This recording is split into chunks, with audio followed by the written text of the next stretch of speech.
We like that.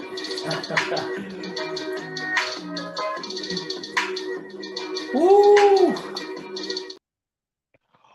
What's good, everybody? Welcome to the Pull Up Show. My name is BJ Matthews, aka B Jizzle. Before you get started, hit that like button as y'all come in here. We are the Pull Up Basketball Podcast. I'm your host, Mr. B Jizzle. Hit that like button, hit the share, hit the subscribe, as well as hit our Cash App, which is $ BJ Matthews. Again, $ BJ Matthews for this great content that we are dropping. Make sure y'all support by hitting that Cash App. Also, in the ticker right there below, you guys can see all the members that are available. Hey, we have our second annual monthly membership contest coming up in approximately 3 days, where we'll be actually having people who are members, as y'all can see in the ticker. They'll be eligible for new prizes such as shirts, sweaters, and also cash for the contest we have drawn up on Sunday. We'll be having a great time. So again, if you guys have not subscribed and got your membership badges with the Pull Up Basketball Podcast, you are missing out. I repeat, y'all are missing out. If y'all have not been a member all your life, make sure y'all go and get y'all membership badges soon so y'all can start being a part of these great contests that we have going. But nonetheless, I'm saying, we have membership appreciation night tonight. I apologize for last night. We did not have LA Clipper talk. I have some exciting news that will be coming very soon, shortly, hopefully in the next week, which I'll explain everything why we did not have LA Clipper talk yesterday. But nonetheless, we're back on it tonight. Member appreciation night. Like I said, every member appreciation night, every Thursday, you guys have people that you guys can see right there in the ticker that are members of the channel. They have the option of having their own special night where they give their own content on every Thursday. And we have somebody who is a familiar face with the podcast. He's been with the podcast ever since last year. Actually, one of the now that I think about, one of the first people that been rocking with us. So we definitely had to show this boy some love, man. He's a basketball fanatic through and through.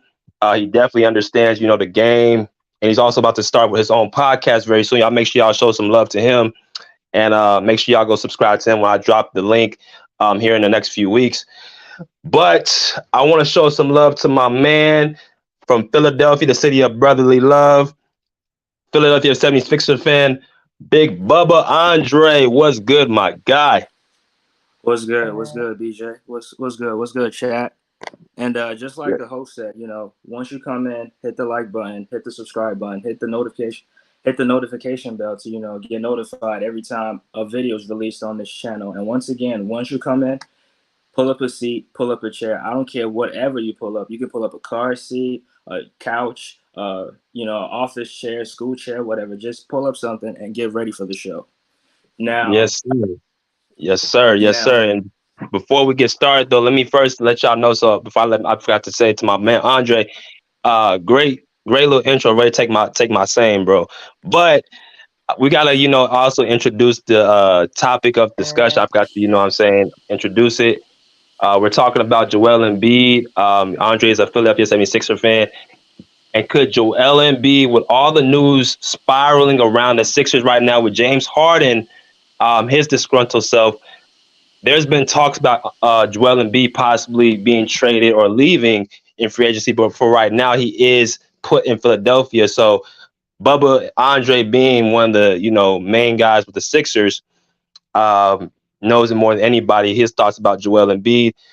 Why don't you go into deep detail, Andre, about your thoughts about Joel Embiid, and you think that he can lead this team to the championship, and as well, how do you feel like the Sixers? Where do you think they go from here? I'm gonna give the floor to you.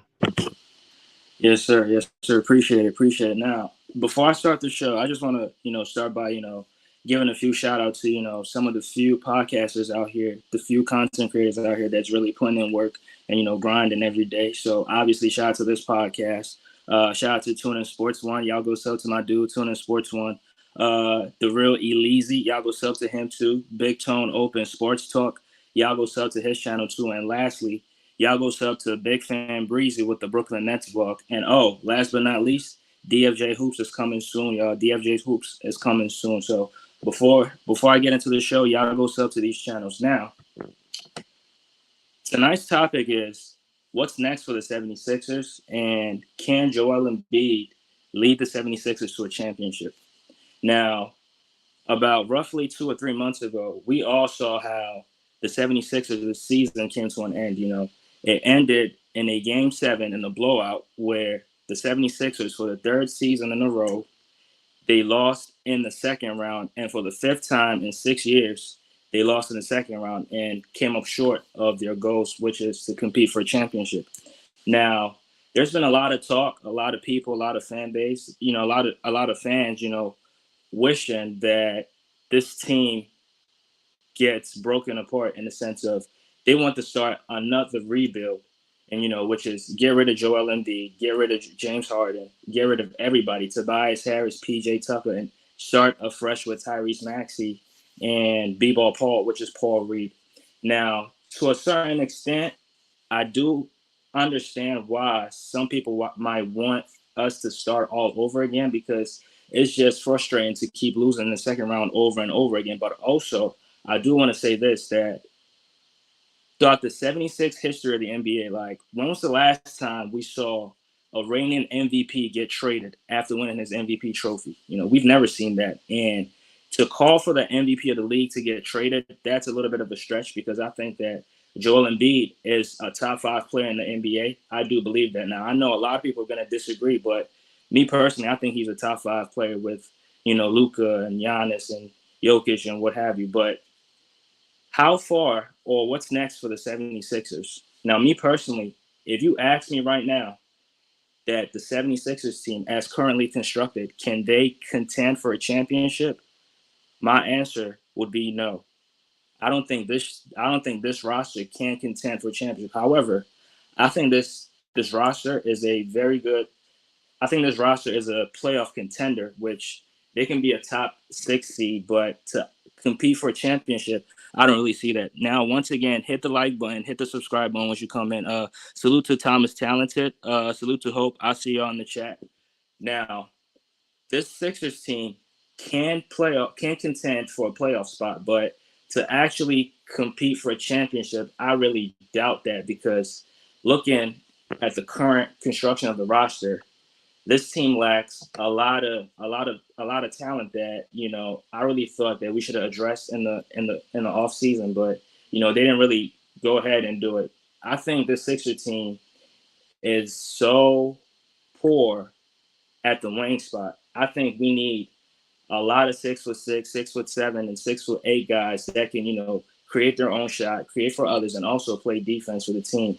Now, Tobias Harris is the starting small forward for the team, but looking at Tobias Harris's skill set, you can tell that he's not that caliber of a player that you would want to do that. He's not on the level of a Jason Tatum or like a Pascal Siakam, who pretty much does a little bit of everything for his team. But the Sixers lost 3 players during this offseason, and they didn't really address that. They lost Shake Milton, they lost Jalen McDaniels, and they lost George Niang. Now, me personally, I don't think George Niang was that much of a loss, because if he's not really making threes, he's not really giving you anything on the court. He's pretty much a liability on the court, because he can't play no defense and he can't facilitate. All he does is shoot threes. But the loss that I think affected us was Shake Milton and obviously Jalen McDaniels. Jalen McDaniels was traded. We traded Matisse Thybulle for Jalen McDaniels, and as of right now, I just kind of believe that was a kind of a salary dump, because they didn't really want to go ahead with Matisse's contract, so they traded him. They got Jalen McDaniels, and they brought him on the team, and Doc Rivers wasn't really playing him enough, and he'll play him today. He'll play him like 15 minutes today, then he gets DNPs for like the next 3 games in a row, and it's like, Doc, what are you doing? Like, this team barely has any wings. This team doesn't have any athleticism, and you have your 6'9" dude who's pretty athletic and who can come off the bench and give you some great minutes off the bench, but you keep not playing this dude. Another player that Doc Rivers refused to play was Daniel House. Now, I'm not saying Daniel House is a great player, but I mean, as a seventh guy, as an 8th guy, he's 6'7", he's athletic. He could have came off the bench, and he's not a very good 3-point shooter, but he gets, when he gets hot, he can give you like 3 or 4. I remember he gave us some great minutes off the bench against Boston in Game 5, and the Sixers actually won the game. But the next game, it was like he didn't play, and it was like, Doc, what are you doing? Now Shake Milton was a huge loss. When he left, I really felt that the Sixers could have did something to kind of bring him back, because the Sixers don't really have any backup point guard, and after letting him walk, the next point guard you sign is Patrick Beverley. Now, Patrick Beverley is such a downgrade because at this point in his career, he's older, he's injury flagged, and he's undersized. Shake Milton was like 6'5", who could guard. He could guard his position and can guard some two guards. And sometimes he could facilitate. And he was not a great scorer. He was a good scorer. Coming off the bench. I saw him outplay Kyrie Irving, but I mean that was just one game, so I'm not going to use that small sample size to kind of put him on that level. He's not on the level of Kyrie, but as a backup point guard, I think that he was so solid in his role and in his right, and we pretty much let him walk, and this team has led most of the fans, to question why they should support the team. So I know a lot of fans who are done with basketball. They would rather focus on football, focus on the Phillies team. But me personally, I think this team could be a pretty good contender. Now, when I say a good contender, I don't mean this team is going to go ahead and win a championship. I'm not saying that, because there's a lot of problems that the front office has to address.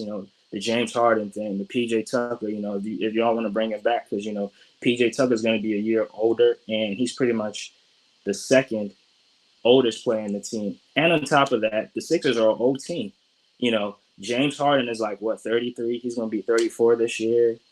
PJ Tucker is 37 years old.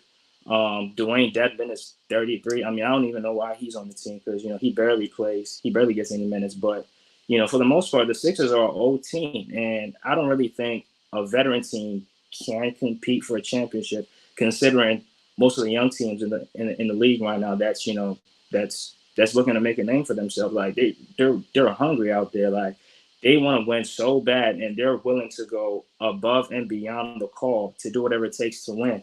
And having veteran guys on your team, PJ Tucker is so old, he cannot keep up with the guards of today. You can't expect him to guard a Jason Tatum or Jaylen Brown. Now, he can do it in spurts, but when you really need it, he's not going to come through. So I think this Sixers team is a playoff contender, but not a championship contender. Now, what seed do I believe the Sixers can make? I think the Sixers can be a top 6 seed. Me personally, I think the Sixers are going to finish with the 5th seed.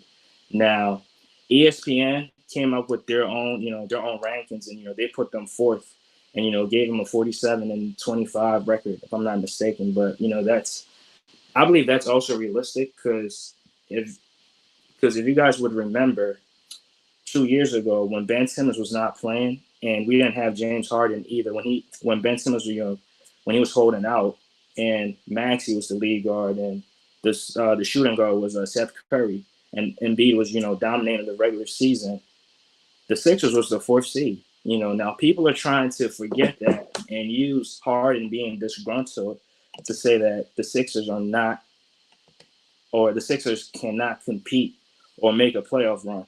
But there's not like 11 teams in the NBA right now better than the 76ers with or without Harden. Like the Sixers had a winning record with Harden the Sixers had a winning record in games that Harden didn't play, because Harden he had a tendon strain. He missed like a month and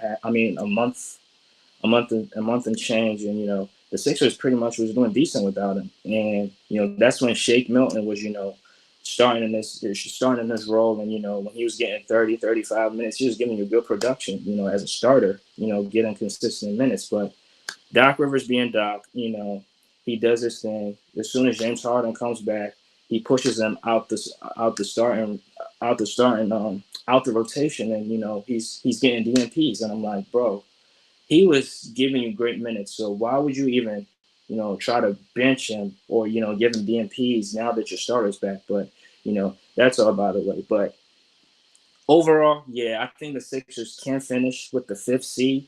And I know the one thing that people are going to question is the depth of the Sixers, and that's so true. In order to make a good, a deep playoff run, you really need, you need some depth at the bench, and you need some some players that can give you good production.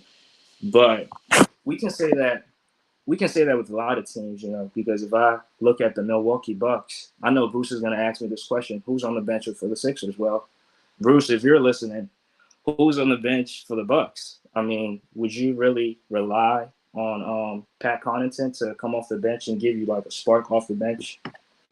Would you rely on Grayson Allen to, give you any quality production off the bench? I mean, we saw how terrible he was in the last playoff game he played, without, even getting a shot off. So, it's a lot of teams that, we can do this for, not just the Sixers. A lot of teams have, question marks on their bench and on their depth. But I mean, as far as our bench go, I think the Sixers picked up, the Sixers went the Miami Heat route, which is, getting undrafted players and, signing undrafted players, because the Sixers had no draft picks in this year's draft because they forfeited those picks because the NBA did an investigation and figured out that, the Sixers tampered. There's a little bit of tampering with the signing of PJ Tucker. So the punishment for the Sixers was no draft picks this year. So the Sixers literally had no draft picks as far as I was concerned. So they went the Miami Heat route and signed like 3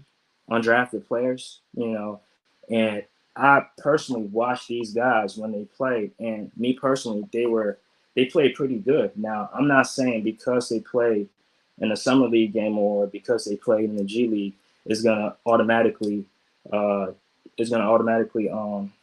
what's the word translate into the NBA. We know the NBA is a different monster. You're playing against grown men that's trying to pay bills and that's going to go above and beyond to make sure they can win. So, but we picked up this player and his name is Jaden Springer, and I really love Jaden Springer. Jaden Springer was drafted I think 2 years ago, but the last 2 years he's been playing in the G League. I think he was a G League MVP for the championship they won.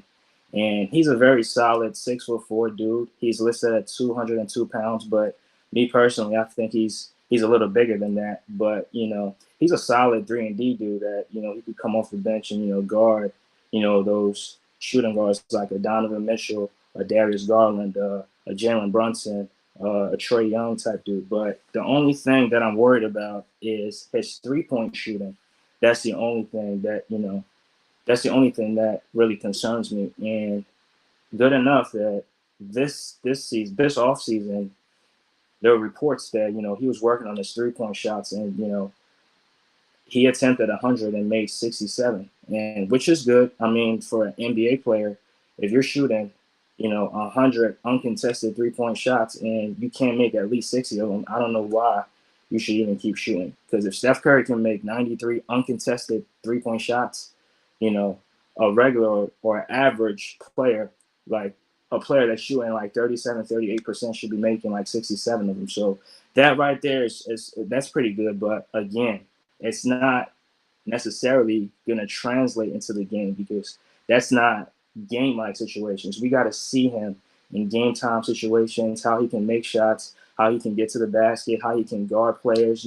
He's a young player, so he's going to definitely make a ton of mistakes. But hopefully Nick Nurse plays him. And it was a great thing that Nick Nurse was the head coach for the summer league team, because we see a lot of summer league teams, and how many of these teams are coached by the actual head coach of the team.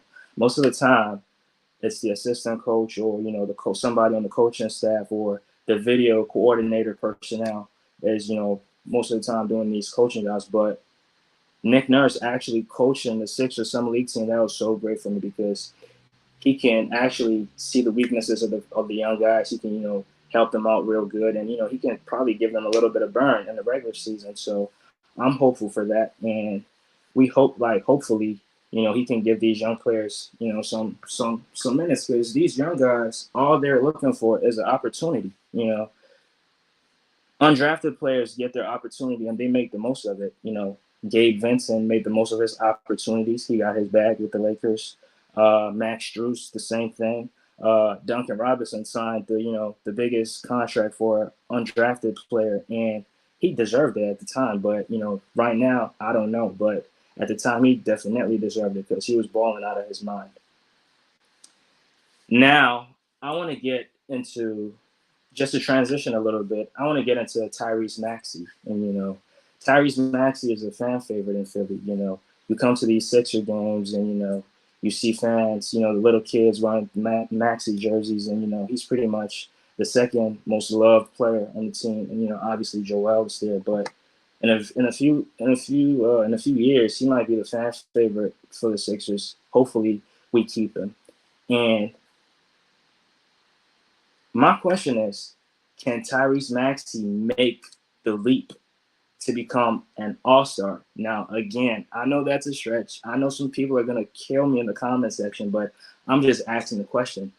And me personally, to give my answer, I think yes, he could, because I say that to say that since his rookie season, he's always been improving certain aspects of his game every single time. He came into the league. Maxey came into the league, and his rookie season, he was averaging 8 points per game, and he was shooting 30% from the 3-point line. And that was a huge knock against him when he was coming out of Kentucky, because the only thing bad about his game was he was not a very good 3-point shooter. But fast forward to his second season, and he was inserted into the starting role because Ben Simmons was going through his Maxey's production just increased significantly. He was averaging 17 points, and here's the most interesting part. His first year, he was shooting 30% from the 3-point line, but his second season, he was shooting 42%. That's a 12% increase in his 3-point percentage, which made him the third best 3-point shooter in the NBA. I think Luke Kennard was first, Steph Curry was second, and he was third. And that's a huge improvement from a second-year player, considering that he was shooting 30% from the 3. And, he heads into the second season, with more volume, because his rookie year, he was attempting only 1 3. Okay, he was attempting 2 threes, and he was only making 30% of them. But, into a second season, he increases that volume to 4 threes, and he's making 42% of that, and which is a great sign. And his points per game went up, his assists went up, his rebounds per game went up. So every year he's always trending in the upward direction. Now in his third season, this is where it gets tricky. His scoring goes up. He averages 20 points per game, 20.3 points per game. But he shoots 48% from the field. He shoots 43% from the 3. That's another improvement to his 3-point shot, which means that every year he's always going up. That's one thing that I really wanted from Ben Simmons, but he showed no improvements as far as jump shots is concerned. But with Maxey, he's shown us that he's willing to put in the work to improve his game, and it's been shown. Like, if you look at his stats, he's been making a jump every single season. So, now last year he only played 60 games because he was hurt, and when he came back, he was kind of like out of a rhythm. So, Doc Rivers took him out the starting lineup, and sometimes the duo of Harden and Maxey in the backcourt was a defensive liability. So he had to come off the bench and put DeAnthony Melton into the starting lineup to help the defense a little bit. But I forgot to mention my guy D Melt, man. Shout out to DeAnthony Melton. I really love how he plays, but I wish. He's a dirty work guy. He comes off the bench, he can hit threes, play defense. He's always in passing lanes. His hands are always active, but I wish he could do the dirty work to the level that Bruce Brown is willing. Bruce Brown is willing to dive on the floor, save loose balls, do the dirty work. But with DeAnthony Melton, sometimes he wants to be, pretty nice with it. He's not going to dive on the floor.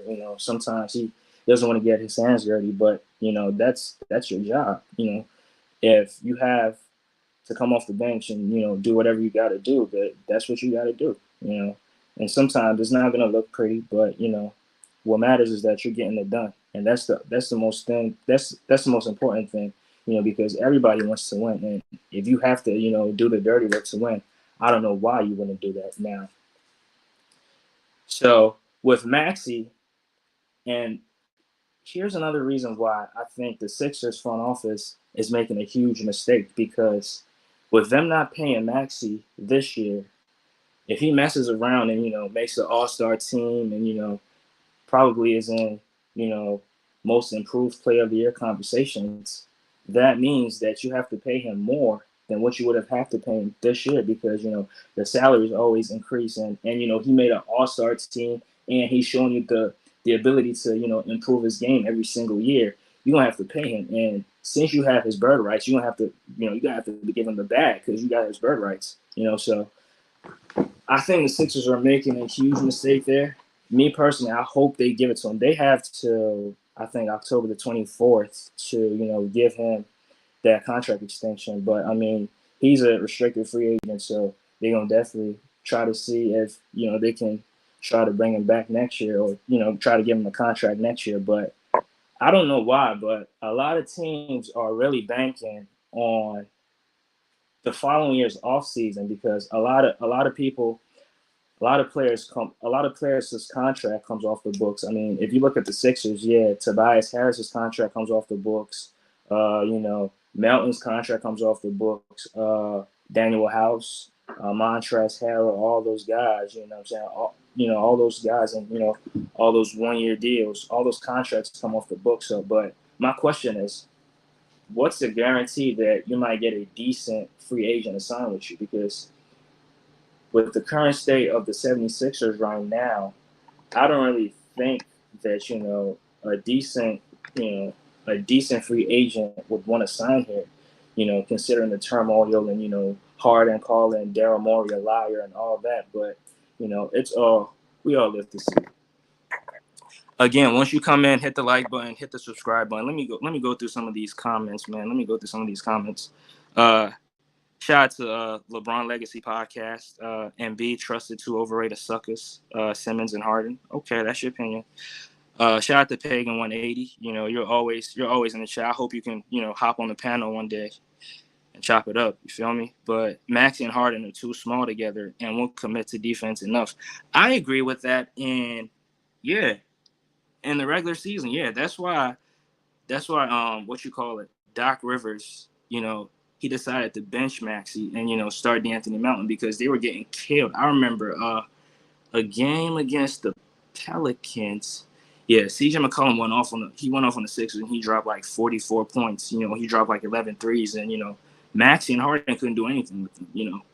And that same week, Zach LaVine goes off on the defense, goes off on the backcourt, because Zach LaVine plays the shooting guard position, and they couldn't do anything with him. He dropped 43 points too, if I'm not mistaken. So that backcourt was a liability, and that's the same thing I be telling TuneIn Sports. Shout out to my dude TuneIn Sports, man.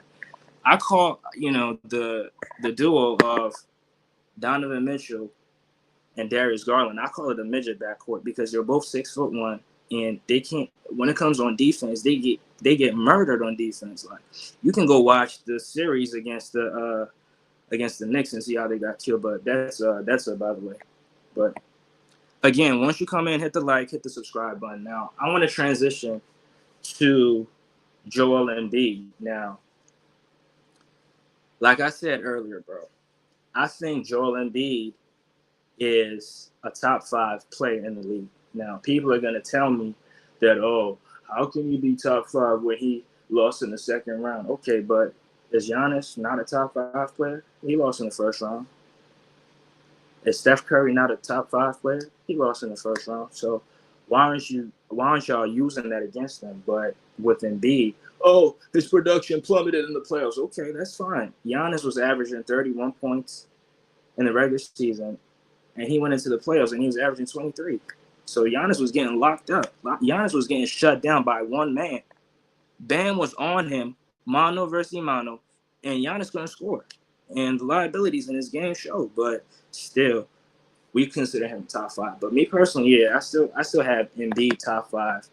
Now, we've been hearing these narratives and, these rumors about Embiid and, him being a generational choker, him being a playoff choker. And I blame him sometimes, because sometimes, he doesn't show up. I mean, against the Boston Celtics, game 7, he didn't show up. He dropped 16 points and, he just didn't show up. Not just him, and Harden too.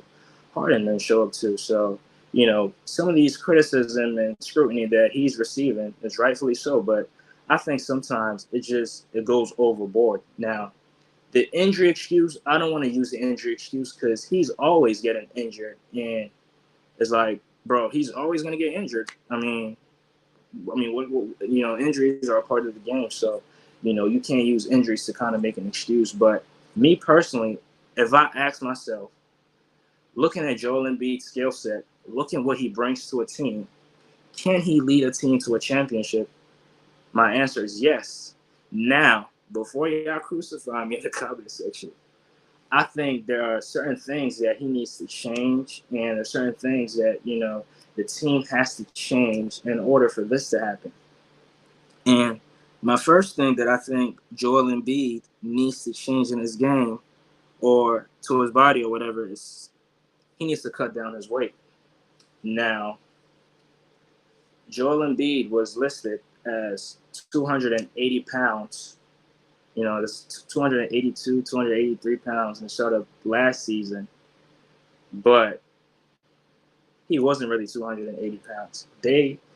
I'm starting to believe that these teams really lie when it comes to, these players' heights and, players' weights and what have you, because looking at Joel Embiid and even Keith Pompey, shout out to Keith Pompey, the host of Locked On Sixers, him and Devon Givens, shout out to them. They're doing a hell of a job.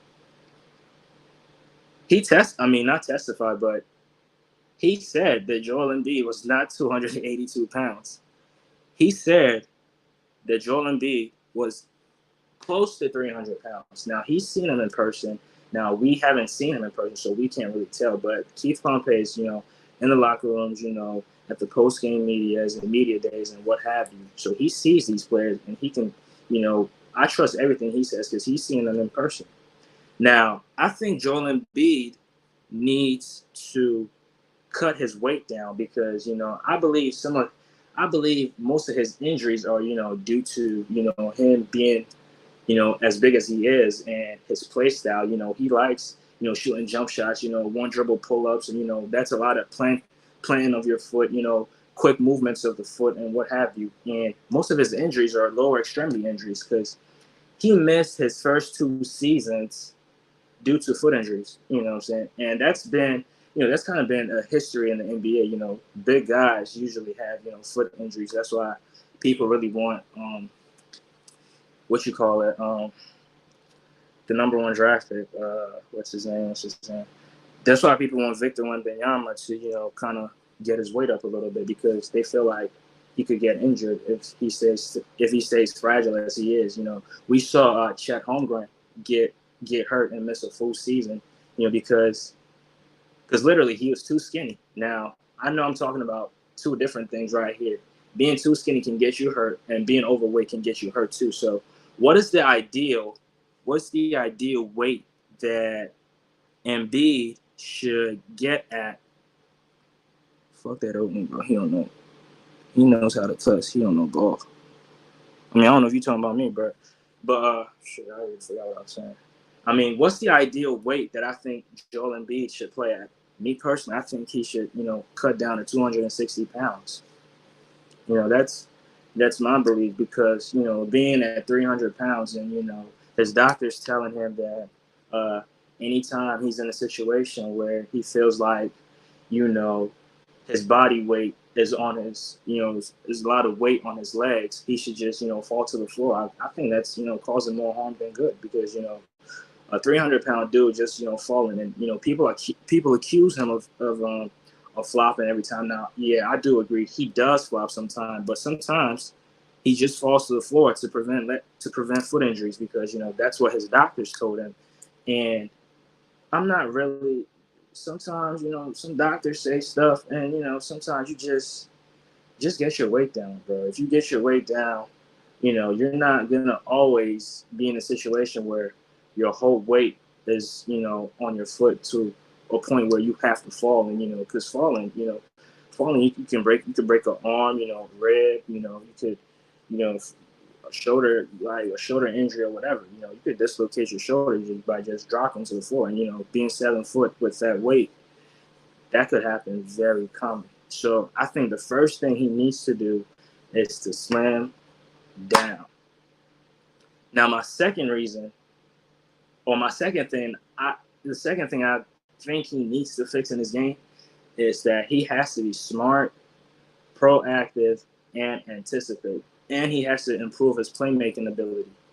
Because in the playoffs, now, the Sixers play Brooklyn and Boston. Now, here's the similarities and the difference that I noticed between these two series. They both doubled him, but here's the difference.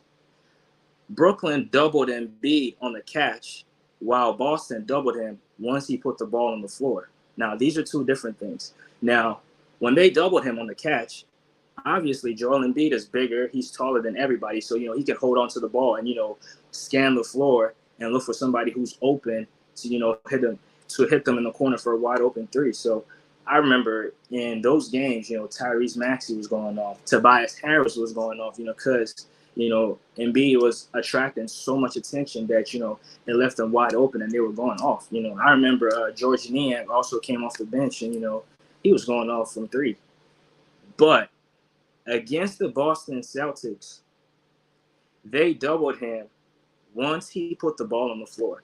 And that was a great strategy by Joe Mazzulla and his coaching staff because once Embiid puts the ball on the floor, he's not looking to, find the open guy. He's looking to score.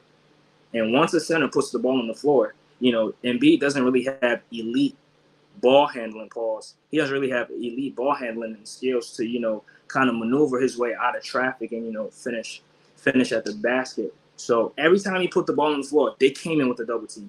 Either Marcus Smart or Jason Tatum or Jaylen Brown came in for the double, and he only had two options every time they doubled him when he put the ball on the floor. Either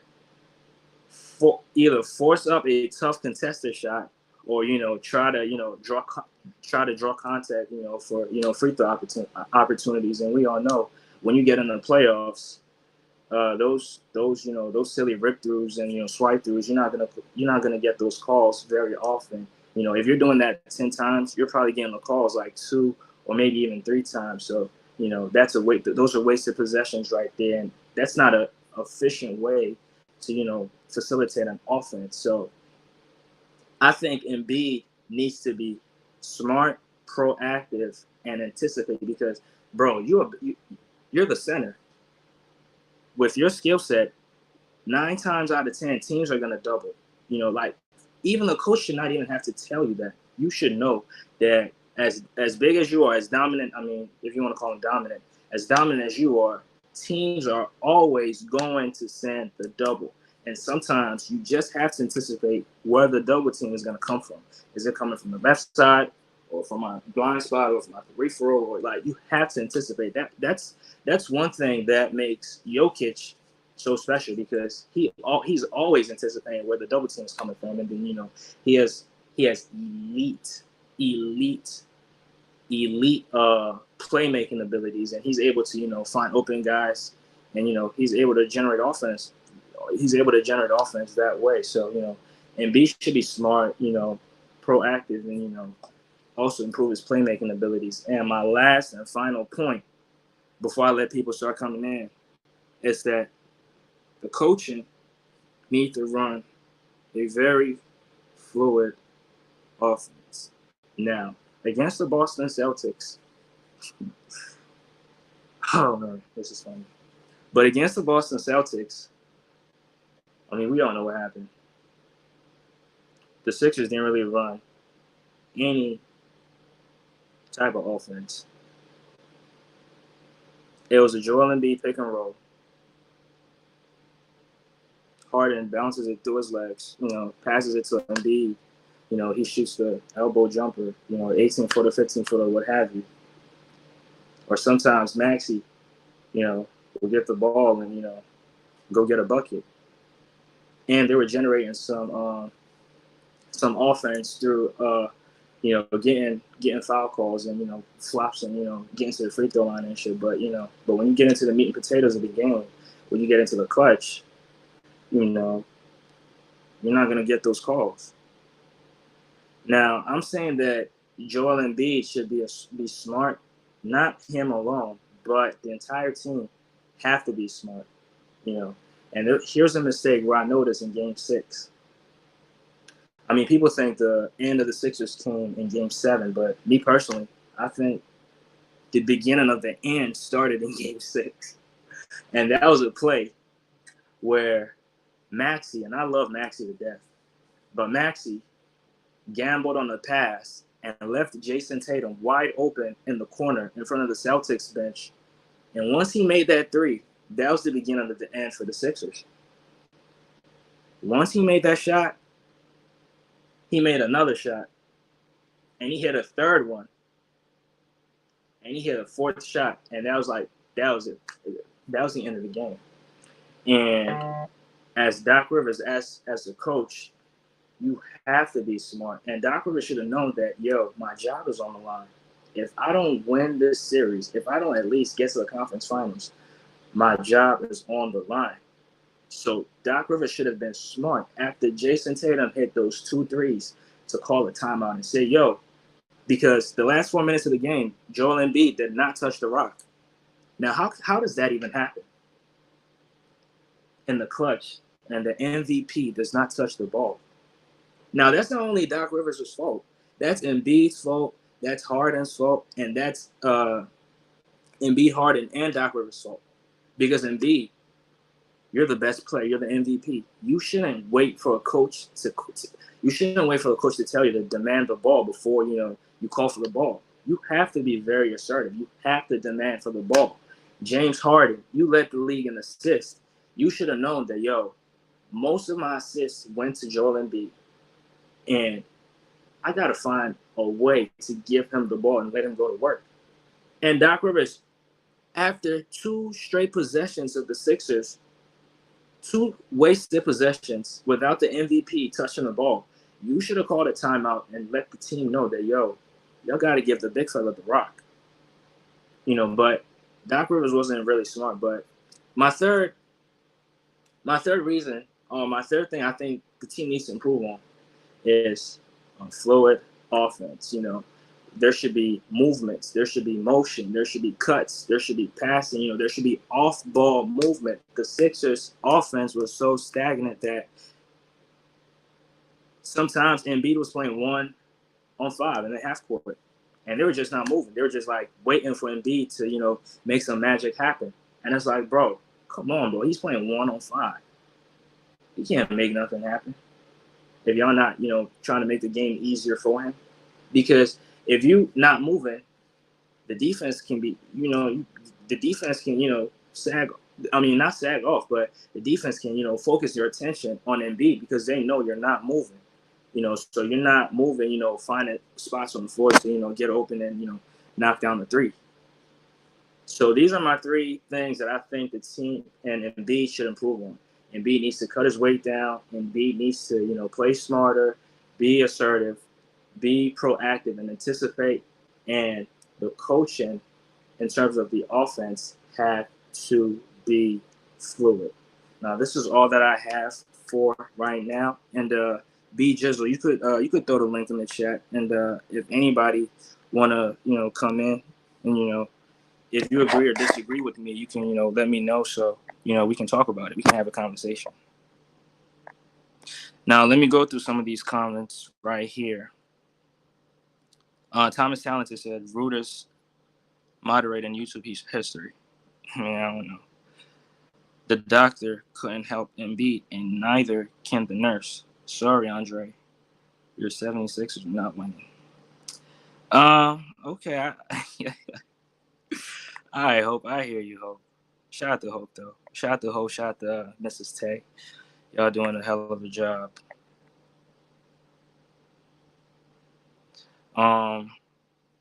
Pagan 180 said, "Hey Andre, God forbid, but what word is that? What kind of haul could the 76ers get for a top 5 Joel Embiid right now?" Ooh, bro. I mean, considering what Rudy Gobert was traded for, shit. Come on, bro. What are we doing, bro? This feels like the eulogy of the Embiid processor. Hey, shout out to Bruce, man. Shout out to Bruce. I ain't mad at that. Embiid ain't that dude. I need to see a lot more from him. Let me see him take over and carry them on his back, and I haven't seen that from him yet. Yeah. I'm also expecting that too, Hope. I ain't even gonna lie, with the narrative of him being, a choker and a generational choker, and, a fraud MVP and all that, But we'll see. We'll see. Oh, who came in first? Oh shit, my bad. Is that Kobe Jordan? Yo, That's Rick. that's who? Yeah, nah, this ain't. I thought Kobe Jordan was on. Nah, it's Rick, man. Oh, what's Oh, good, hell Rick? no, man. We don't allow masters in on Thursday night, bro. Shine. They were speaking to me. You will have your turn. But what's good? What's good? Like, what you think about this? Rick? So you mentioned, you think Embiid needs to lose weight. You think the team needs to have more ball movement, more activity. And then what was the third one? And B needs to be smarter, anticipate, and be proactive. Okay. So I want to ask you this because I pretty much agree with pretty much everything you were saying. But Andre, do you think that, and I don't know, I make it open ended. Do you think that the 76ers, like, from the coaching on down to the team, do they really, even though we know Embiid, pretty much is that guy on the team? I mean, it's obvious he's the main ticket. Do you think that they look at him that way? They respect him in that sense, kind of like how the Lakers would look at Shaq or Kobe back in the day. Like, do you think the team itself or the organization really looks at him that way or treats him that way? Man, that's a very good question right there, man. I ain't even gonna lie. But I should say yes, in the sense of, bro, this is the best player on your team. He's the MVP. If you're not gonna show the MVP of the league any respect, who are you gonna show respect to? Oh, there you go. That's the conundrum. And the reason why I ask you that is because that's the vibe I get. It's like everybody and their mother knows who watches basketball. We know that Embiid is the franchise player. We know that he's the guy. He's a superstar on that team. But why does it feel like they don't treat him that way? And even though he gives you the numbers, we know he's good. We know he's kid to pretty much get it done. And granted, I won't just re-talk about what you already said, like the stuff he needs to work on. But it's like, why doesn't he gets like the treatment of let's work with him, let's be there. It's almost like if you don't do good, we gonna forget. Even though you drop, let's say 40 something points, and you do something crazy one night, but then you mess up the next night. It's almost like they forget the night prior. Like, why doesn't he get that loyalty? Because it's not like he left the team or nothing. Like, he's been there forever. He's been that guy. So I'm just trying to figure out, especially you being a Philly fan, right? Like, why do you think Philly just don't give him that type of love? Like, From the fan base standpoint, I think, people don't really give him that love. Is that,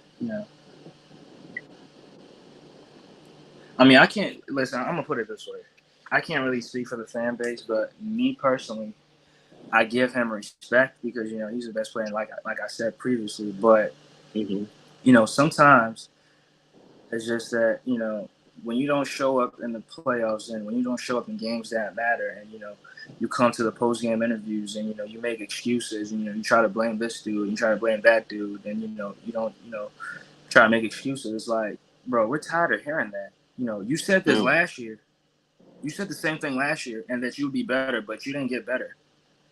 So it's like the fan base is getting tired. It's getting tired of that. Like, you keep saying one thing, you keep saying that you get better, but we never see improvement.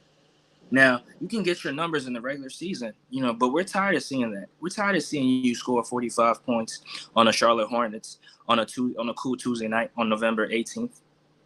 We're tired of seeing that. We just want to see you dominate in the playoffs and lead this team to a championship. That's all we're asking you for. And you're getting paid the big bucks, so why not? Gotcha. And you know what? I'll end it like this. I don't know what it's gonna take for him personally, but I think you already touched on it. He's definitely gonna have to get into a mindset where he's like, look, I'm that guy, and y'all need to respect me. Like, y'all need to feed me. Kind of like how Howard was back with the Magic back in the day. Like, you could tell that team respected Dwight Howard. Like, he was that guy at that time. And so but at the same time, Dwight Howard wasn't playing no games back then either. He was dominating. Right. I think there's a mixture of both. Like, it's like, you got to show up, like you said, you got to prove yourself. And, I don't know, man. I think Embiid, it falls more on his shoulders. He's just going to have to show the team and the organization and the fans alike that he wants to be that guy. I think he has the toolkit. I really do. I mean, he's very talented, especially being that big. But I think it's a mentality thing. He does, and right. And sometimes it's like, it's easier for you to go off on these teams in the regular season, but when you get in the playoffs, and this is one of my big issues with Giannis too, when you get in the playoffs and teams are actually game planning for you, they're showing you different defensive schemes and strategies to kind of limit you and slow you down. Where's your counter? Where's Giannis's counter? You're right. Where's Joel Embiid's counter? But here's the thing, though. Go ahead, Rick. I was about to say, but here's the thing, though. I think he has counter moves. He just don't use them. Like, my man can fade away. He can step back. He can spin. And I'm just like, yo, like, what? Why are you not using that? Because see, the thing about Giannis is, like, I think he won with his method, so he's so comfortable in using it over and over. But it's like, with Joel, it's like, bro, you can literally spin, cut, jab, step, pull up, like, start using your bag. But I don't, like you said, when it comes to what it really matters, it's like he just freezes. So that's how I know it's a mentality thing. Man, he's gonna have to overcome that thing because this not the first time that you're being in these moments. He's never won a game 7 if I'm not mistaken. Because he lost in 2019, 2021, 20. Yeah, he's never won a game 7, and it's not like you've never been in a game 7. You've been in the game 7 with some of the best. Kawhi Leonard. You lost on one possession, so it's not like you've never been in this situation before. Now, Kawhi is obviously better than him, but my case in point is that you've been up against this challenge. So why can't you get over the hump? Well, I tell you what, either, like you said, he gonna personally figure it out, or he's just gonna keep getting hated on. But yo, Andre, I appreciate your time, man. Thank you for answering my questions. You killing it tonight. I'll let you get to the next person. No problem. Appreciate it. Who's next? What's good? Tom is talented. What's good? Get my shine on. Andre, what's happening, cuz? Ain't none. Hey, Appreciate you for showing up, bro. Yes, sir. This dude that went before me, bro. He don't invite him back up here no more. All right, I got you. Hey yo, hey, I say this about Embiid. Like, if you want to start talking about talent, the reason I hate Embiid is because he got all the fucking tools of Hakeem Olajuwon and Shaquille O'Neal mixed in one bag. He got all of it because he got the fadeaway, he got the shimmy, he got the bulliness, he got all that, but he won't take his big ass in there and dominate the game, just like y'all want him to do. This is what Embiid. If Embiid to do this right here, the 76ers can win at least one title, if not multiple. This is what he got to do. As good as Kobe mentality was, that man called Jordan. He called Hakeem Olajuwon. He wasn't too prideful to call the big dogs and get training, right? Kawhi Leonard was in San Antonio. Popovich hit up Kobe. They linked him up. That's why Kawhi is great as he was. He trained under Kobe. Kobe trained under Jordan. Embiid, evidently, I don't know how many years he been in the league, but so far, evidently, he too prideful to call Shaq. That man is so fucking big, bro. There's nobody in the league that can do nothing with this man. Nobody. He's got too many moves. There's nothing he can't do. Nothing he can't do, but he won't get his ass in that paint and dominate the game. And, bro, in game 7, when you that big, you should have 20 free throws. Not off the damn Trae Young, Harden, Dame Dollar, them bullshit ass flopping ass free throws they be getting. You know what I'm saying? And then B be flopping all the time. He flopped like he weighs 50 pounds. I can't stand that shit. If he call it Shaq and get his ass to work in the off season and get that bully mode on, bro, he is a pro. Who gonna guard him? Who gonna guard him, B? If he gets in that paint, who guarding him, Andre? Who guarding him? Nobody, bro. Nobody. But you know what? He wants to get out. Go ahead. I got a question. You think it's coaching, or you think it's him himself that's not trying to get in the paint, bang with his other guys? Pause. You think it's coaching, or? Well, Doc Rivers definitely was the coach. Doc Rivers is complete trash. He's the most overrated coach in history. The only time he ever did something is what people want to say the big three. Well, people fail to realize Rondo was a fucking dog in Boston. That was a big four. That wasn't no big three. I don't care what nobody said. Rondo is probably the most underrated point guard in history. That dude is a genius. But I agree. But Doc Rivers ain't done nothing beside that. What's he done? He leads history in 3-1 leads blown, 2-0 leads blown, 3-2 lead blown. He blown everything under the moon. Now, Nick Nurse does believe in defense. So what the 76ers always missed was defense.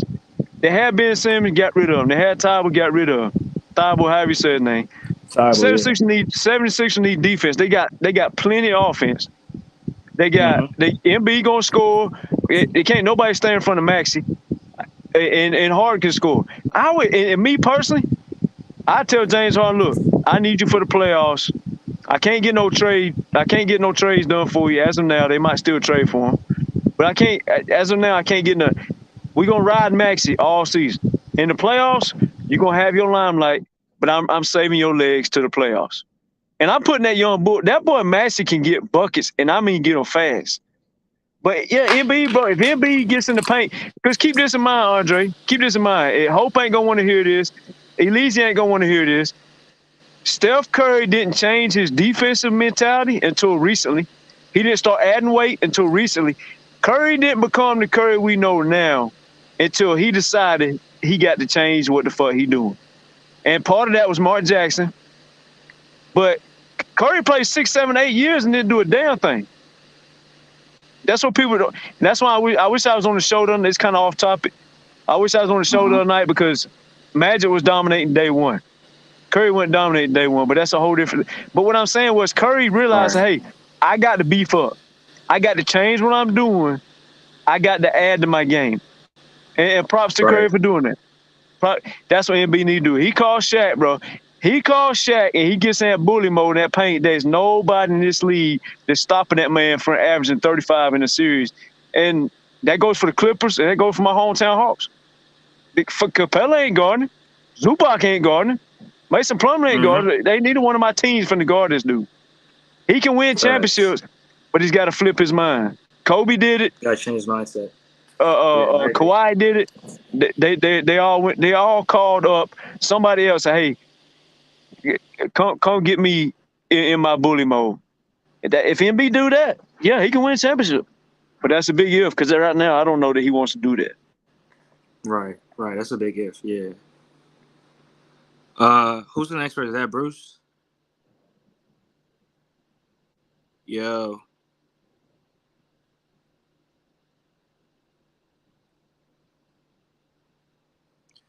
I mean, but what you feel about Maxey running the point guard, Andre? Put Harden at the 2, and just kind of let him stretch the floor like Klay Thompson. He ain't gonna run like Klay Thompson. But he can stretch the floor like Eric Gordon. He can shoot the ball deep. He can space the floor out for Maxey and Embiid. He can rest his legs. Yeah, bro, I agree. But Harden doesn't really move though. He ain't got no off ball movement. Like Klay be moving around the ball. Like he move like he be getting into spots. He be moving off the ball. I don't see Harden doing that shit. Now Harden can spot up, but him moving around the court like a Curry or a Klay, I don't see like that's not his game. You feel me? That's not his game, but what he can do, like you seen how Eric Gordon was hanging out at the timeline. Even when he wasn't getting the ball, it's the fact that the defense has to keep somebody within arm's reach of that dude. Now I know he's not the same Gordon he used to be. I know he's not Ray Allen. I know he's not all that. But the bottom line was that man kept that floor space, and it helped other people operate. That's why I'm saying maybe Harden can do that. Because if they don't change, what are you gonna do if you can't trade for Harden? What you gonna do? You gonna bring it back in the locker room? Yep. And say you running my point guard, you running my show? That's what you really gonna do? You ain't got no other choice. Yeah, you ain't got no other choice. I put Maxey on this shit. But you give Maxey 40 minutes of running the ball, bro. That man averaged 25. Maxey's a whole fucking bucket. I agree.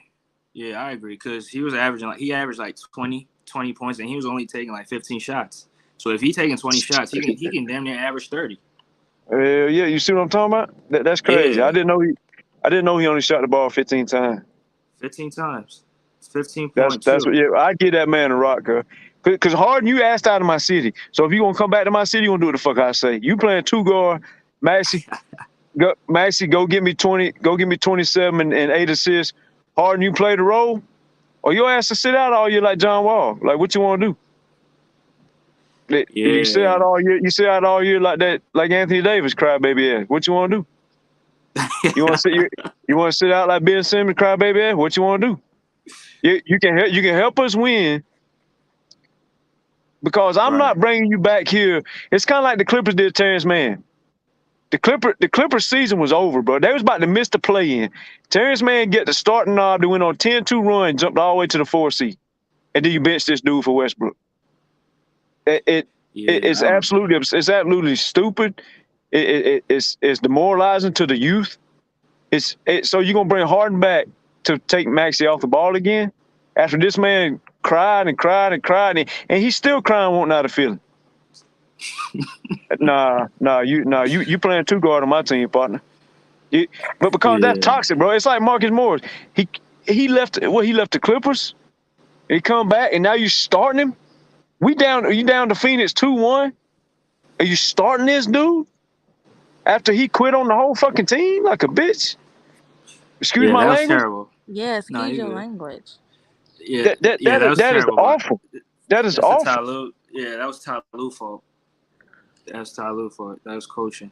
But Hope, what you got on this? I need to hear. You know what? I really don't have nothing to say because I didn't hear all of them talk. But all I'm gonna answer the question. It says, "Can Joel Embiid, win a championship?" The answer is absolutely not.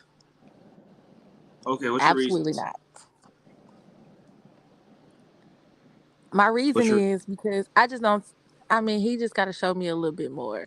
Like you said earlier, when it really matters, he doesn't show up, and that's the playoffs.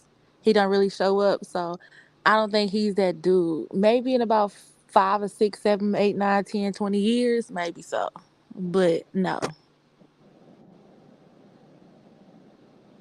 That's fair. That's fair. You know, I can't even be mad at that because he hasn't been showing up in the playoffs, and I can't defend it. The only time he showed up in the playoffs was against the Boston Celtics in 2020, but the Sixers got swept. He did show up against the Hawks, but they lost. And those games, in Game 6 and 7, he had 8 turnovers back to back. And the Sixers lost. So. Yeah, I do agree with what you're saying, but you don't think he can actually, change the narrative around him and, maybe come back and, prove everybody wrong like a lot of players be doing? Because every new season, every player has a chance to, to change the narrative. Oh, she left. But Thomas, me personally, I don't really think that Harden gonna fit into Nick Nurse's system because Nick Nurse, if you don't play defense, you're not getting on the court. Because if you look at every Nick Nurse team, they play defense. That team they drafted defense. Right, that team that won the chip. Kyle Lowry can play defense. Kawhi can guard. Danny Green can guard. OG Anunoby can guard. Serge Ibaka, Marc Gasol, all these guys are defenders. And I don't really see that really happening with Harden because he don't really play D. Pause. Yeah, he don't. Hard's no defender. He's no defender. But a lot of people don't. They just love their favorite players and they hate who they hate. They got no idea how to develop their own basketball IQ. So a lot of people ain't even gonna understand what I'm about to say because they don't watch the games in depth. We done heard what you said. Now it's time for... Your ass left. Now you want to come back. Harden actually was one of the best defenders in the league on the post. Like when he had to get switched on how they run the pick and roll, get switched on. People couldn't post Harden up. So yeah, right. I agree. He gives resistance. He's not finna guard around the perimeter like no prime Kawhi, but he does give resistance when he gets switched on. Especially in the post. So if we're going to he's solid in the post. If we're going to give Curry credit or somebody credit for giving effort on defense, oh well, he's not a great defender, but at least he tried. But Curry got titles though, so. Yeah, but we're talking about defense right now. We're talking about defense, yeah, we're talking about defense right now. Yeah, but he can Curry's defense was trash until like the last 2 years. So all them titles, it do matter. Harden actually gives resistance in the post to an extent. I'm gonna defend Curry no matter what. Curry defense still trash. That's gonna make you a bad debater though if you're just gonna defend no matter what. Because for like 6, 7, 8 years, that dude was picked on his whole life on defense. But what did he do? He got better. I ain't seen Embiid get better. Yeah, but Curry won championships with that trash defense. He just got his defense better. How many rings Curry got? 4? At least 2 of those, if not 3, probably. His defense was trash. I remember the Houston Rockets was targeting this dude. That's how they almost beat Golden State. They called up Curry every fucking trip down the court. And what year was that? So Curry has improved his defense, but that's what I'm saying. Harden will show some resistance on defense, but there's no way he can go back to Philly and be the point guard. That's just not fair to Maxey. That's not fair to Embiid. That's not fair to nobody. If he goes back, his ass can do what he told, or he can sit on the bench like John Wall. Wait, let me go to Bruce real quick. Bruce, what's good, bro? Hey, Bruce. What's up, guys? I hope you guys had a great Thursday. Thankfully, it's Friday tomorrow. Looking forward to the weekend. Yeah. What's good, Bruce? What's good? Thomas, you need to let go of the Curry hate, man. Thank you. Let's focus on Embiid. Thank you. Let's focus the hate on Embiid, man. And Curry defense was not trash. He was just not he didn't have the strength enough to defend some of those players. So he got buckled up, and his defense is better. So I don't know what defense was trash. Now. but he had 2 or 3 rings with trash It was defense. not trash. It was like It was trash. It was okay. terrible. All right. So is Trae Young. He's in my hometown. His defense, so far in his No, career, Trae Young his is not defense Steph is Curry. trash That's too. blasphemy. That's Oh, blasphemy. That That's blasphemy. it's trash. Curry's defense was trash for years. This is like comparing Dollar General and Target. Curry's defense was trash for 6-7 years. Embiid era is over. I'm sorry, Andre. The Embiid era is over. They will never win a championship with Embiid in Philly.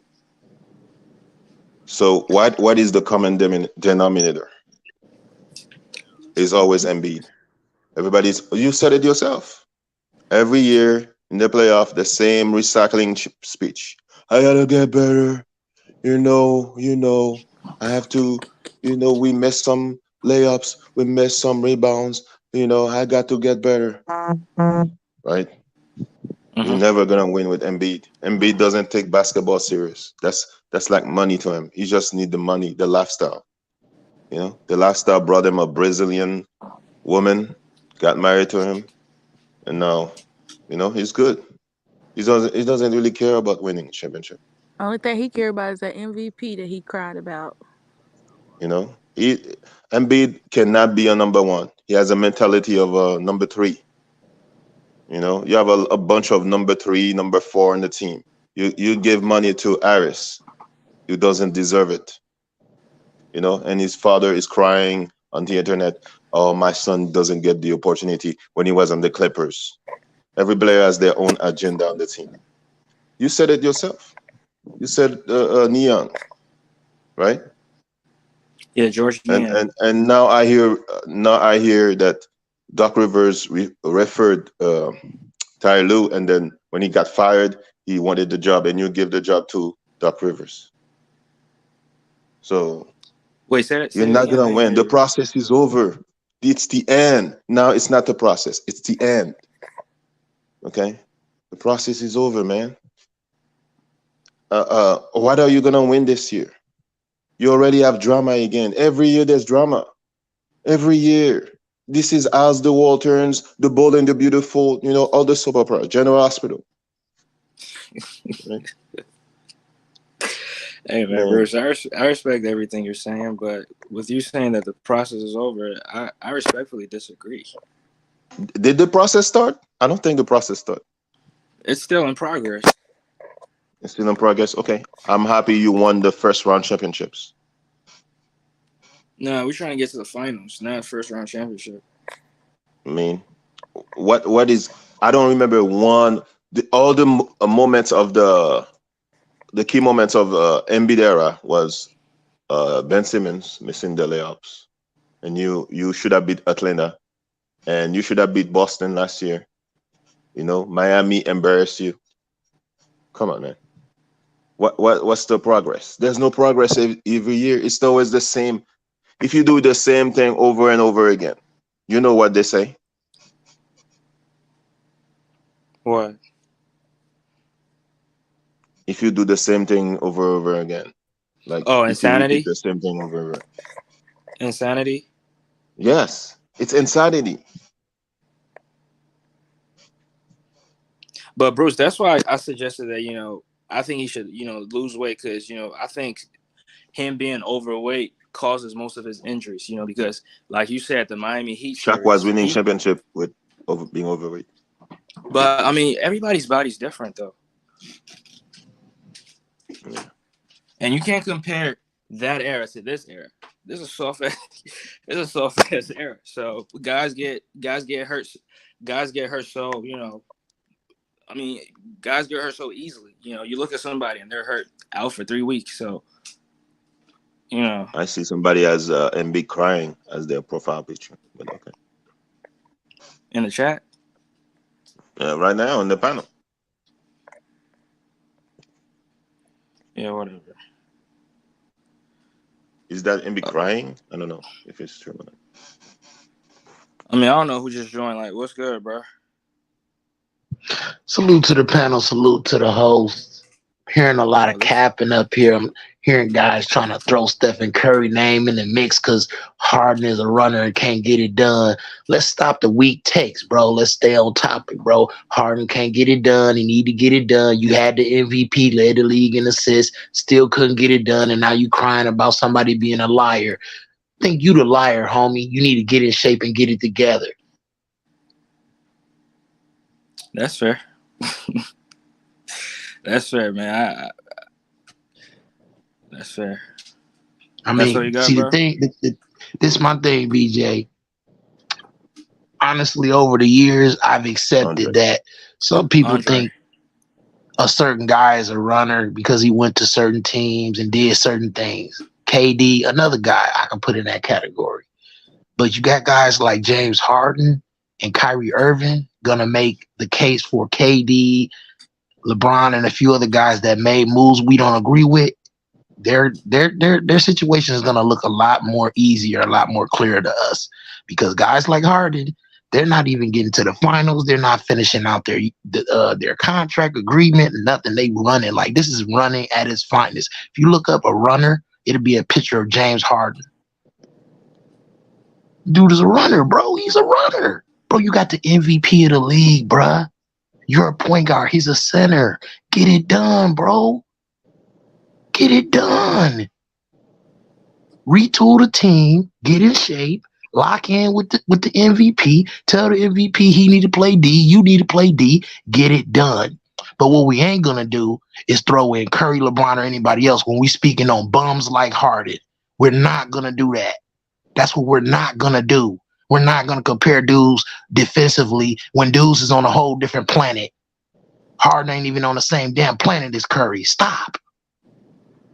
But who said that though? Oh, we know who was up here talking about defense, trying to compare them defensively. But you don't want nobody to bring up titles and everything else. You want to look at defense. Well, Harden ain't stopped niggas when he needed to. Did he stop Curry in there when he only needed to win one more damn game when Chris Paul went out? Did he stop him then? Hell no.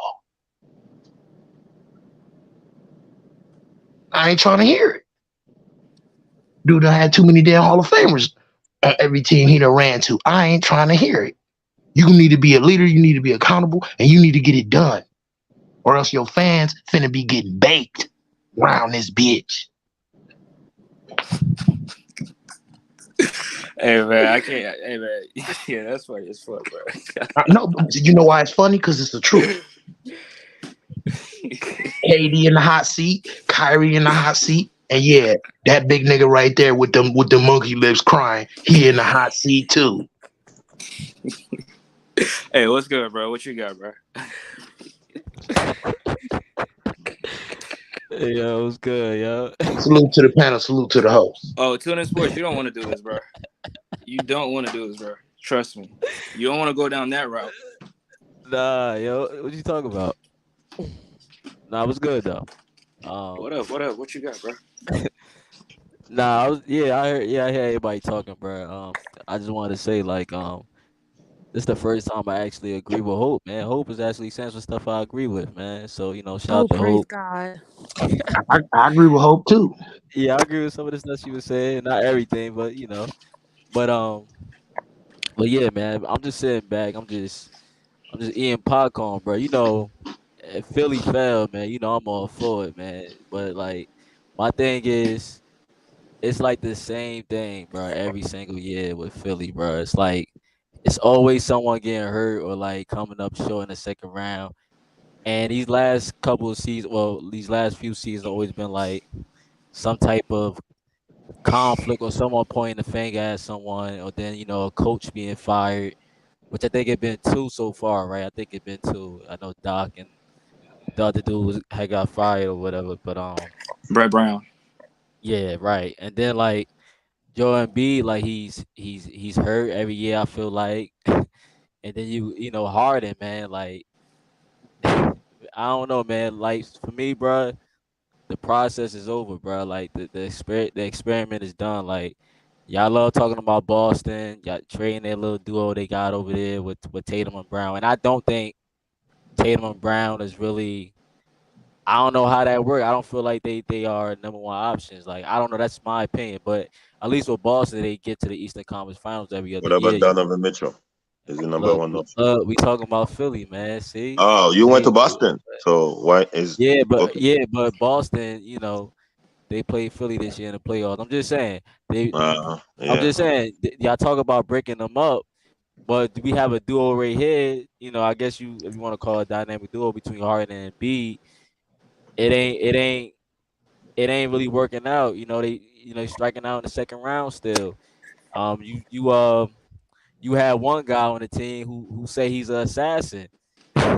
Now I don't know how true that is. I'm talking about Tobias Harris. I don't know if he's that assassin dude, but he said he'll probably be better on a different team, man. I can't get rid of him because his contract and nobody want to pay that contract. But like you know yeah, but y'all have two players, two All-Star players. You got an MVP, James Harden, still pretty good, man. They just they both come up short, so it's like they perfect for each other. You know what I'm saying? In a sense, but to me, you just gotta figure out how to get it done, man. I don't know. I think I'm just not buying it anymore, man. I think it's time to rebuild, man. I think y'all gotta go, man. Like y'all had a good run, but it's time, man. Just lay down, let the other teams get their shine on. You know what I'm saying? Harden not happy with the organization, and you got MB who's starting to grow unhappy if y'all continue to run his circus.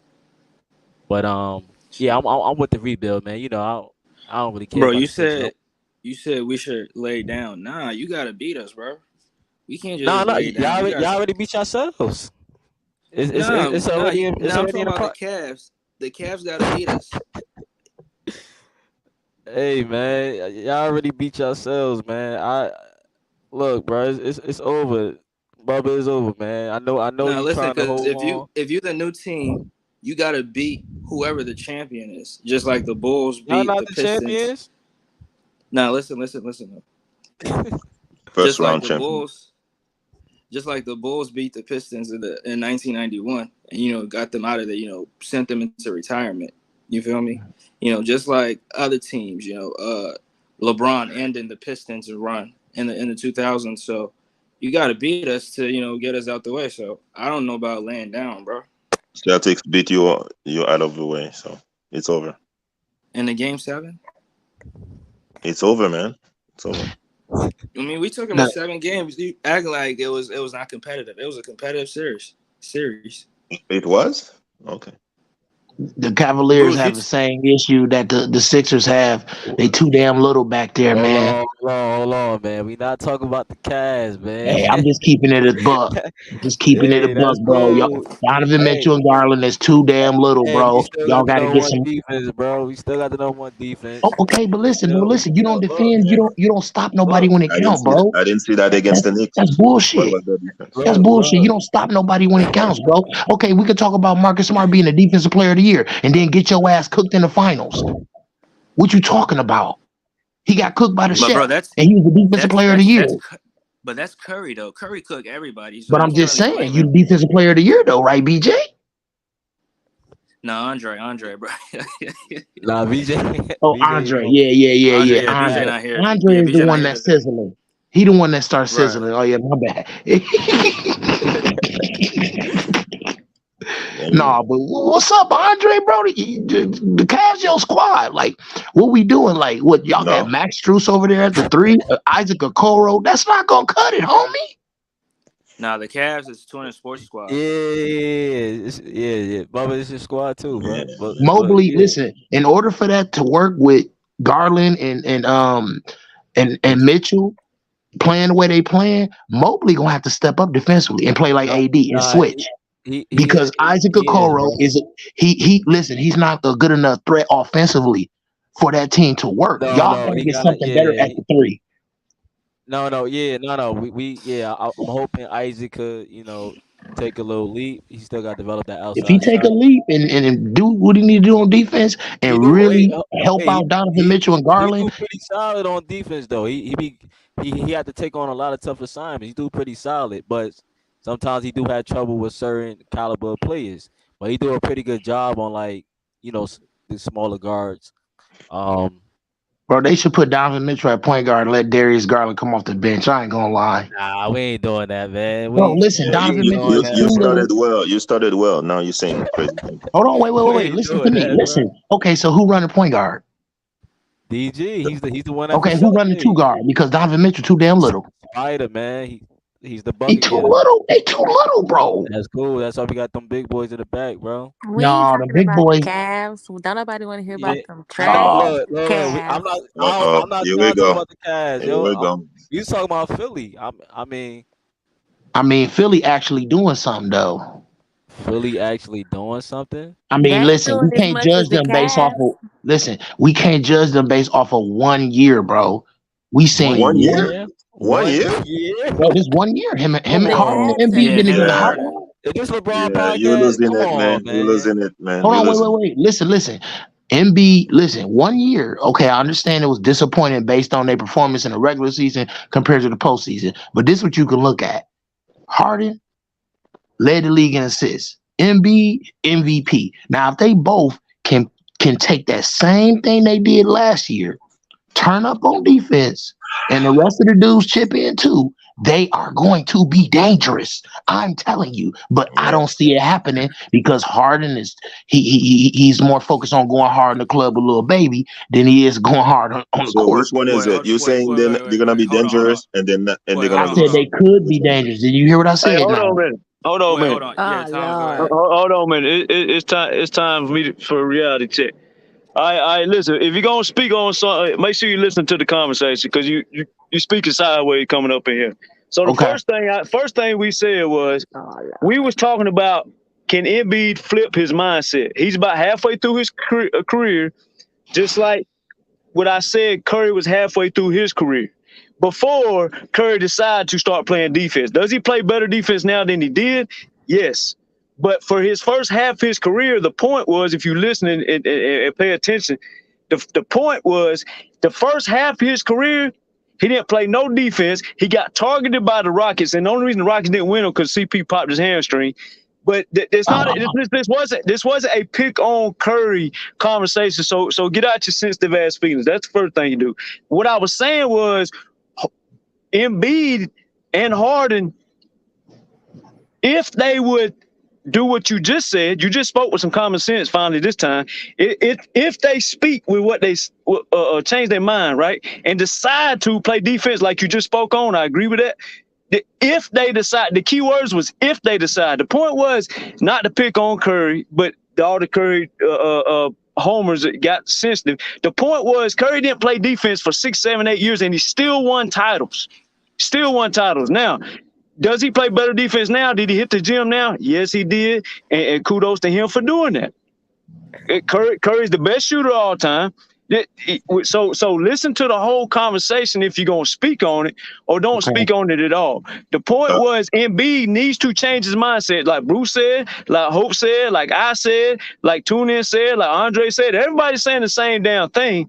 Y'all just want to interpret stuff different when you get in your feelings about your favorite player. That's all I said. Nobody said the man don't try, because he does try. And there was playoff series where fucking Harden was trying on defense. Now, Harden ain't my favorite player. I don't care to defend dude, but we got to keep it 100 if we're gonna keep it 100. Let's not just get up here and say rings matter, because rings do matter, but that wasn't the conversation. The conversation Andre asked me said, okay, do you think Harden is going to buy in on defense? I said, Harden's not a defender. He's never going to be a defender. But there was series that he did actually buy in on defense and gave effort, which is all that Curry does. He gives effort. Neither one of them are finna lock nobody up, iso ball, mano-a-mano, neither one of them. But I have seen times, and Harden, you're right, Harden does party too much, in my opinion. But I'm sure all these guys out there. Hell, Klay Thompson stays on a fucking boat baking in the Stop sun doing all the that. time. Don't do that. You was doing great. Then you start doing that. You was doing great. Does that affect how we judge Klay Thompson? No, we Bro, but don't, you because kind of we compare don't want to Harden and beef Klay up on Klay Thompson, Thompson. though. But the point was, everybody parties, everybody chooses what they want to do. I think Harden's out of shape. I do. I think Luka's out of shape. I think even Joker's a little bit out of shape, but he's a damn champion. But there are players who are out of shape. But the point was what Andre asked, if you listen to the conversation, do you ever think they're going to change? I said, well, maybe they will under Nick Nurse because he's a defensive coach. I have seen Harden at times, not all the time, at times give effort on defense. And anybody who's going to say they never seen that is just a full-blown liar because it's on the tape, it's in the games, in the series, especially versus Golden State. He was actually playing good defense versus Golden State when they had them boys on the ropes. So we know he can do it at times. When I say good defense, I'm not talking Kawhi Leonard defense, so don't talk crazy. At times he has. Now, that's if you're going to speak on the conversation, speak on the full conversation. Don't come up here defending your boy Steph when if you're not going to tell the whole story, don't tell the story at all. Okay. Now that's all I got to say. This is my response to this, BJ. First of all, everybody know who my boy is. I don't even want to speak on him because then they'll start saying I'm glazing and gawking and all of that. I'm not going to bring that man's name up. Second of all, bro, you was coddling and holding Harden hands so fucking hard, bro. What? How? What? How? So you never seen Harden give effort on defense, never in your life. Okay, we gonna put it like this. We're gonna put Harden and Curry practically in the same category defensively. This is where you separate the two. They both have multiple guys around them that's been very good defenders that can switch, and they use help defense. The Rockets and the Warriors, both of those teams use a lot of help defense because they point guards is weak defensively on the perimeter. Okay, we got that in there. Everybody good with that part right there? We all agree on that, right? This is what separates them. That's facts. That's facts. They both weak defensively, but they both give effort at times. Right. Curry gives it more, and nobody said he didn't. But go ahead. Hold on, no. I wasn't about to say that. I was about to say Curry is smarter at switching and doing what he needs to do and letting other guys really help him on defense. Harden is so fucking bad as an on-ball defender, and he's bigger than Curry. He is. He's horrible, bro. Listen, I've seen. He's too damn big, like you said. He out of shape. He too damn big. He almost reminds me of Carmelo Anthony sometimes on defense. I agree with that. I agree with that. It's like, I'm gonna wait till the ball get in my hand, and I don't care about any other moment in the game unless the ball is in my hand. And I don't like that type of player. Now, I was fucking with Houston MVP James Harden until he went against Golden State to choke like a bitch. You needed one game, nigga. You the MVP. You can't give me one game to get rid of Golden State, nigga. Huh? You can't give me one game, nigga. Bro, he did choke, and I seen Curry choke before too. But go ahead. Okay, and then when we looking at playmaking, okay, Harden definitely is better, rebounding, blocking. I already done looked in all them categories. I ain't gonna go there. I thought we were sticking to defense. I'm not sure what we're doing here. But see, I just got that out the way. Defensively, they damn near even. What separates them is Curry stays within the scheme of the team way better. He's way more disciplined to me defensively, and we know offensively it's the same thing. He way better off ball. He just makes the team better. He's just a better player. Let me ask you this. Let me ask you. No, I agree. Curry's the better player. That ain't what we was talking about. Let me ask you this. So that top three defense every single damn year that Golden State was winning all them titles, that's what you consider what the Houston Rockets had? The Houston Rockets didn't have that, but they was close to that level. For a couple years. Ariza left. Close to that level. They shouldn't have lost Ariza. That losing Ariza is what killed them on that next go around. But yeah, they had defenders. But I promise you this, they didn't have no defense player of the year in his prime and Draymond Green. And that motherfucking Iguodala is one of the most underrated defenders when he played in his prime. That fucking Iguodala was locking up damn near everybody. Everybody.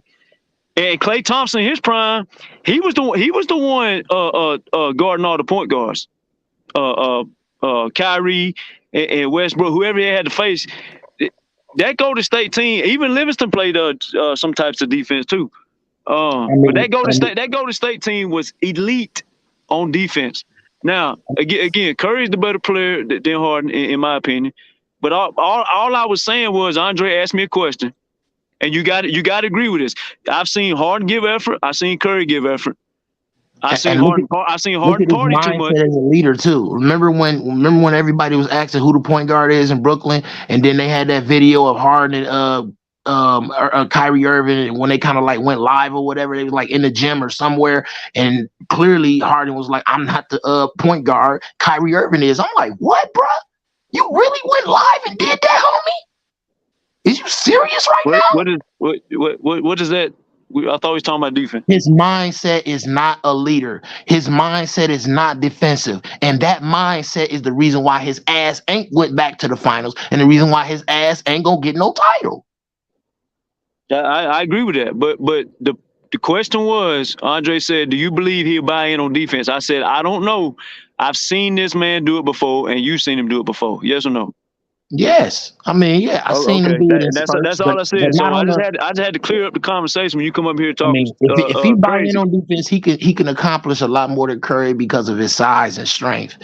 But it's like, but if was a fifth, we'll all be on here cussing like pirates. You feel me? Yeah, he ain't as smart as Curry. He not finna accomplish more than Curry. Curry's IQ is high. But you also got to admit this too now. You replace any other defender on that team over Draymond Green, Golden State's defense falling way off, and they not winning them damn championships. That damn Draymond Green IQ on defense is fucking out of this world. And as much as people hate on him by his scoring, this and that, that's why I always defend Draymond and Curry. Curry's offense is elite, and Draymond's defense in his prime was just as fucking elite as Curry's offense. But nobody give him his credit because all they want to talk about is he shot 3 3-pointers and he only made 1, or he shot 7 and he only made 1. They don't talk about the other end of the court. But I say this: Curry's the better player. I think he's a smarter player. I think he's more disciplined. I think he wants to win more. I've seen Harden when he wants to win, and I've seen him play defense. But this damn 76ers team, who the best defender over there? The old ass PJ Tucker. They got rid of Thibault. That's why I said the 76ers has got to add defense because the question on the panel is, can they win a championship when they beat? Not till they add defense, because they, like you said, there ain't enough defense over there. Maxey and Harden, and I agree with what you said too about the Cavaliers. Maxey and Harden are just like and tune in gonna be mad when I say this, but they just like Donovan Mitchell and Garland. They don't play no damn defense. Neither backcourt gonna play no defense. Score 100 points can't stop the other team from scoring 200. I'm not trying to deal with that. Yeah. I'm not trying to back that up. I'm not gonna stand on that type of take, bro. I can't do it. Yeah, and I'm from Atlanta, and I hold Trae Young the same standard. Until this motherfucker decide to put some effort on the defense, Trae Young and Luka, they got all the talent in the world to lead to a championship. But if they don't play no defense, their team ain't gonna play no fucking defense. But I don't think the pieces around Joel Embiid is gonna help him win the championship, though. I agree with that. No, they all I can say is it was a guy in 2020 that never played a whole year at point guard, and he was kind of long in the tooth and showed everybody how to clamp shit down in the playoffs and turn up.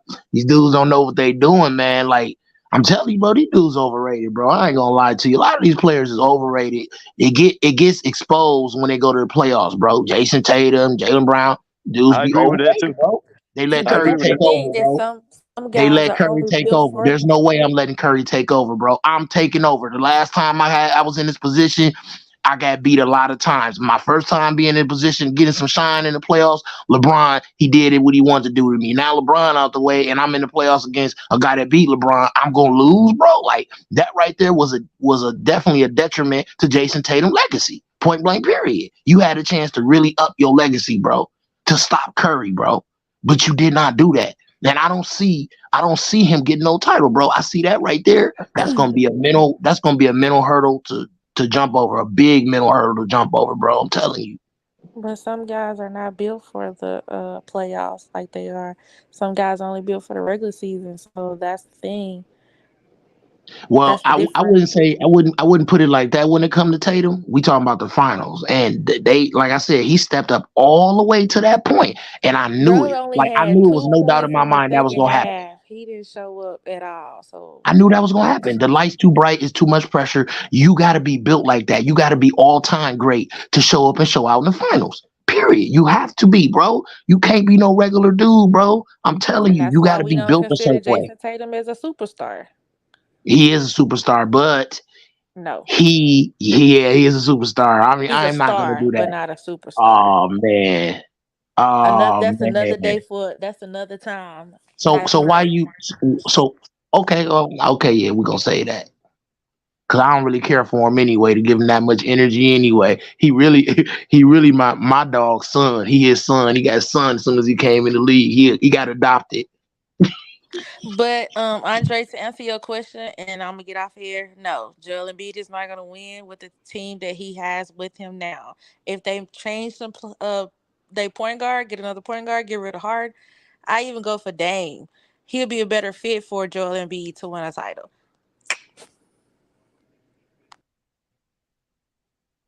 All right, I can respect that. I can respect that. I don't know. I don't know where Dame gonna fit, bro. I don't know. He been in Portland so long. It's scary trying to think of him being somewhere else. Like it's scary trying to think of him playing defense and playmaking on a higher level than what we seen. Cause he done had multiple different pieces. I mean, I don't know, man. I just gotta see it to believe it, like that he can actually get a team to the finals and win or any of that, bro. Because right now he just a long range threat, bro. He like long range. He gonna hit you long range, and if the game tight, yeah, he'll hit a shot. He can do that. Okay, we know his rap sheet, but his rap sheet don't involve consistent winning.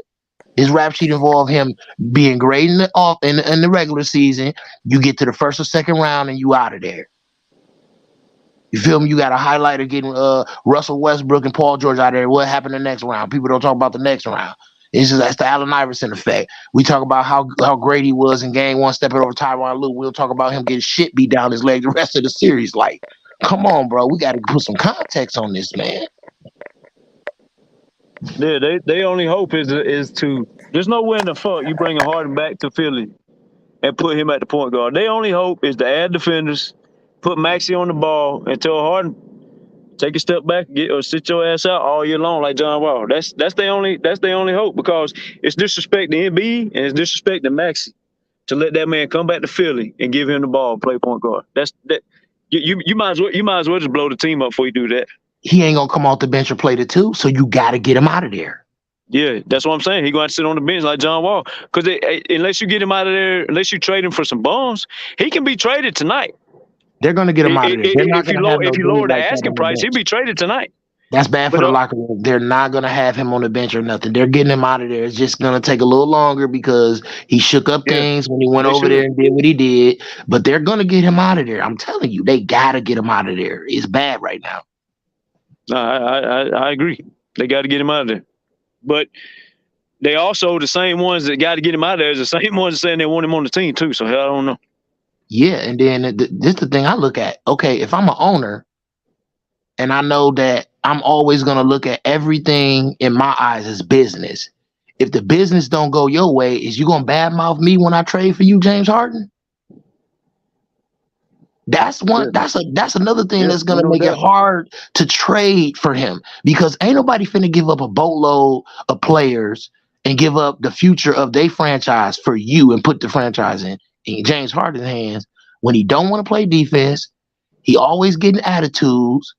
Like, he's showing why don't nobody want to trade for him. And then Philly, it's like you put them in a bad position, because it's like you ain't doing what you need to do over here, and don't nobody else want to trade for you, but we need to get rid of you. It's just a horrible situation. Oh, there's no doubt about it. Joel Embiid pissed off. How you feel about Embiid need to call up Shaq, man? A lot of these players get tutored from other players before them. They just don't tell everybody. Man, Embiid don't need to call up no Shaq, bro. He need to get in his mind and get down there in that paint, bro. You shouldn't have to call Shaq to tell him, for him to tell you what the hell we already know. Get in that paint, homie. And when you get a rhythm and you open, hit the shots, because we know you can. But don't just be steady trying to go for the mid-range jumper, trying to go for threes. You know, when you're open, hit them. But stay your ass down in that paint, bro. But that's why I said call Shaq. Shaq could tell, Shaq ain't gonna hold it back. Shaq could tell his ass, listen, I'm not meeting you at the gym unless you agree to listen to every fucking thing I say, and you're gonna get your ass in the paint and do this bully ball. If you do that, I'll meet you and let's train. If you ain't gonna do that, then I ain't fucking with you. I don't know what it's gonna take for Joel Embiid. Highly talented player.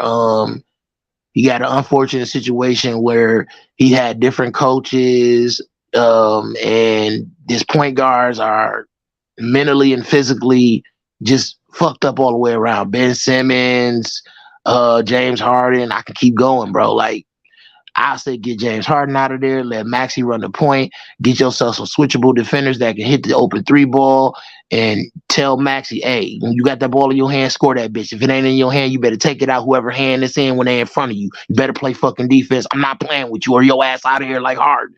They need a real coach over there. Like, motherfuckers ain't talking to nobody over there, bro. Like, I don't give a damn about what drills y'all running offensively. Today, we finna be running sprints. Y'all ass finna be playing defense, bro. Because ain't nobody over here playing defense, so we finna learn how. We need to go work back to the basics of defense, bro. Like, they need to be running drills for the basics of defense, because outside of Jalen McDaniels, who they got over there that's a defender? Nah, Jalen McDaniels are not on the team no more. Oh, well, he's not on the team no more. Who they got over there as the defender? Defenders, we got DeAnthony Melton. That's probably, but the best defender is Joel Embiid because, he's a rim protector. But as far as, wing defenders, we ain't got no wing defenders as of now. Right. And then if you got a guy that can't hit no threes and really not an offensive threat, a guy that's like Tyler Thibault, then Matisse Thibault. Then we got Patrick Beverly. But Patrick Beverly for guard, not on the wing though. That's what I'm saying. Y'all got the pit bull over there? Yeah. I forgot about that. Hey, time out, man. Time out. Who still got this fucking MB crying face up here on the screen, man? Who is that? Who doing it? BJ, that's TuneIn Sports. No, that's TuneIn Sports. Oh, TuneIn Sports. Nah, I'm gonna get on his ass about his calves. Hey, TuneIn Sports, man. Take that shit off, man. That's mad disrespectful, bro. Hey, Bubba. Next time TuneIn Sports hosts something, bro, go on there with that fucking picture up there. Go make a Donovan Mitchell crybaby picture. Put that shit up there. Don't worry. He gonna change that picture if his team don't do well, because you can't keep on trying to get on the MVP when you ain't even got a scoring champion, MVP, defensive player of the year. You ain't got nothing over there at Cleveland. Hey, cuz he swear Donovan Mitchell the next Kobe, cuz. Man, I can get on that team so bad, but I ain't even gonna waste my time. I can't believe he got that picture up there. I thought BJ was doing that shit trolling, but I was about to say, man, that's fucked up, BJ. Yeah, man, but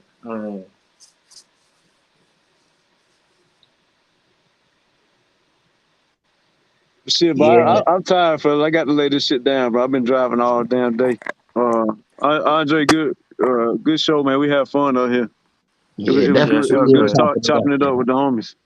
Yeah, appreciate you, Thomas. Appreciate you for pulling up. All right, cuz. Hey, have homie, a good night. Yeah, you too. Hey, homie, what's your name, bro? I know you a Laker fan, but talking about me? I don't know your name. Yeah. Oh, okay, yeah, real the base, man. Been good chopping up with everybody, man. We got a lot of things out the way. A lot of basketball knowledge got handed out up here, and I think we definitely held Joel Embiid and Harden accountable while giving some good takes in detail about the changes they need to make moving forward to be successful. Because if they don't make them, it's going to be very bad over there in Philly for a few years. Yeah, man, I agree. I do. I absolutely agree. But you got a channel? Because I think I heard Real Debate somewhere, but I don't know if you got a channel or not. Yeah, I do. I got a channel, but I really don't be. I ain't been really like going live and doing too much basketball or football or anything like that. I've been just doing like a lot of cooking and stuff like that, and doing a lot of outside stuff, enjoying the summer, man. It's been really good summer, so that's what I really been on. But I wanted to do a Kobe live today, but I just seen so many other people doing it. I just tuned into theirs and paid my respects that way. And I feel like I just feel like a lot of people ain't paid their respect to Kobe today, bro. They disrespected Kobe today, bro. That's just my opinion, though. They've been disrespecting Kobe for 5-10 years, bro.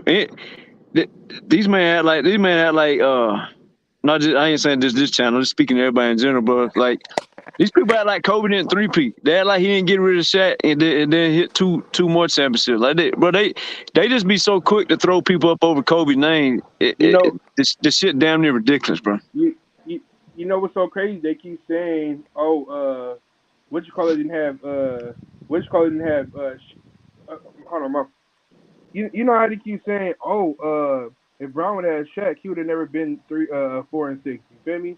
But that's the only superstar that Kobe played with. Think about it. Ron Artest is a role player. Gasol, role player. Who else? Andrew Bynum, role player. Like, come on now.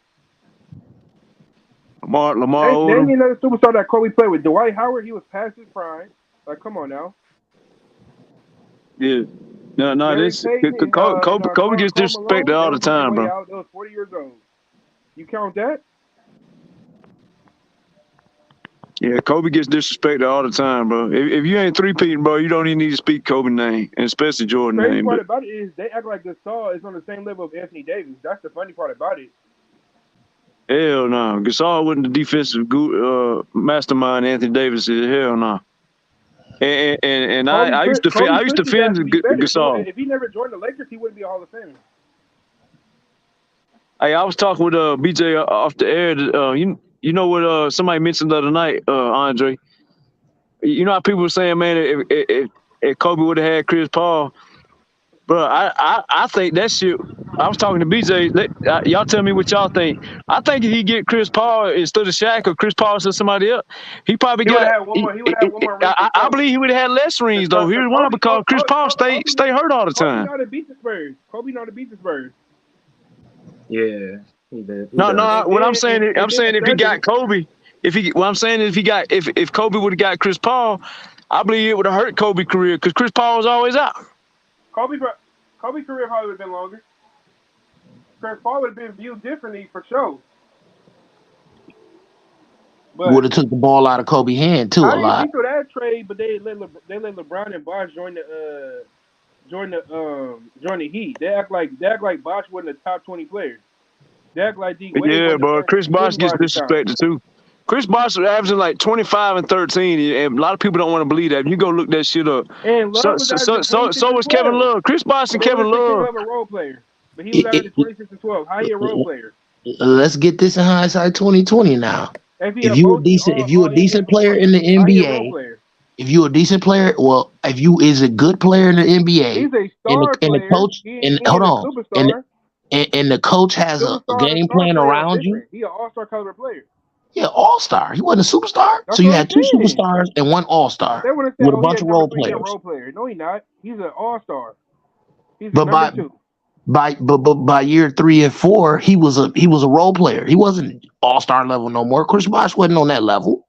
By year 3 and 4, y'all talking about Chris Bosh. Yeah, but you got to realize, cause when you put three superstars together, one of them guys is gonna go from superstar to all-star just off of not getting the ball. Man, that man Chris Bosh was averaging like 25 and 13, bro. Okay. that man was murdering the NBA. Hold on. Numbers do not make you a superstar.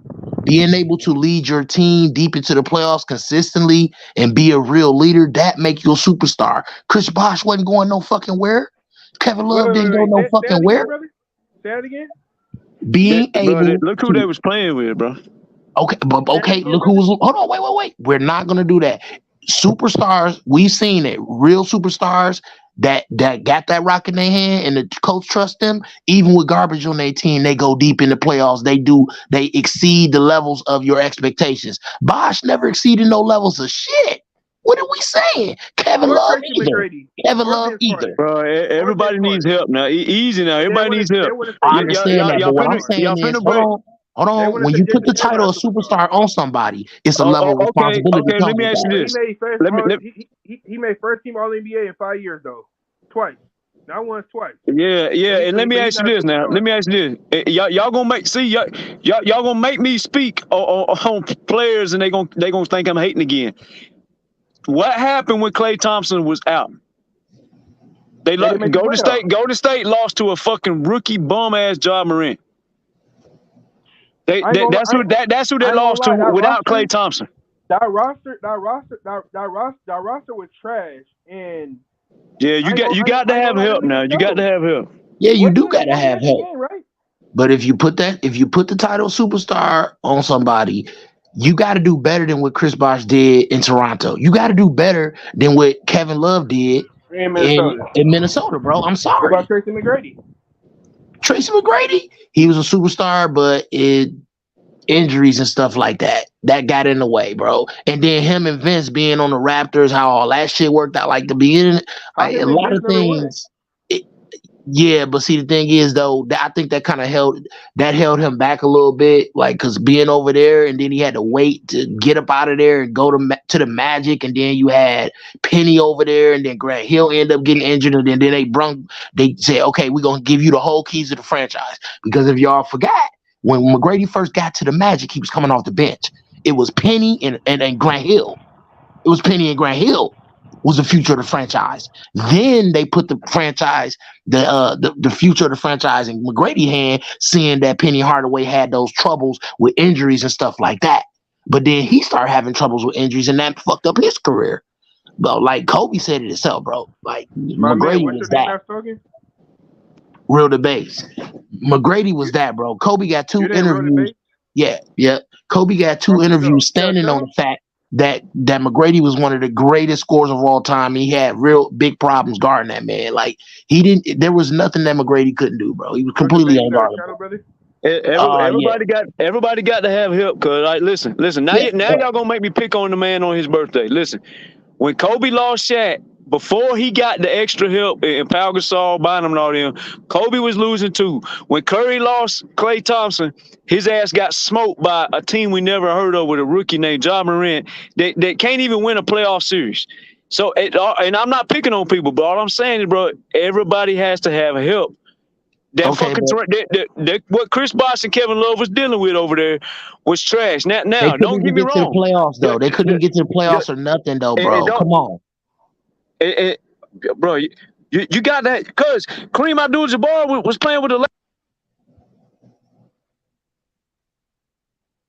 At least when Shaq left, Kobe was getting to the playoffs and getting swept, getting to the playoffs, having decent regular season records. Like these dudes was trash, bro. I can go look up the regular season records and everything, bro. Like dudes' teams was trash. Dudes was not that until LBJ was that before he got with D Wade. He just needed the championship stamp.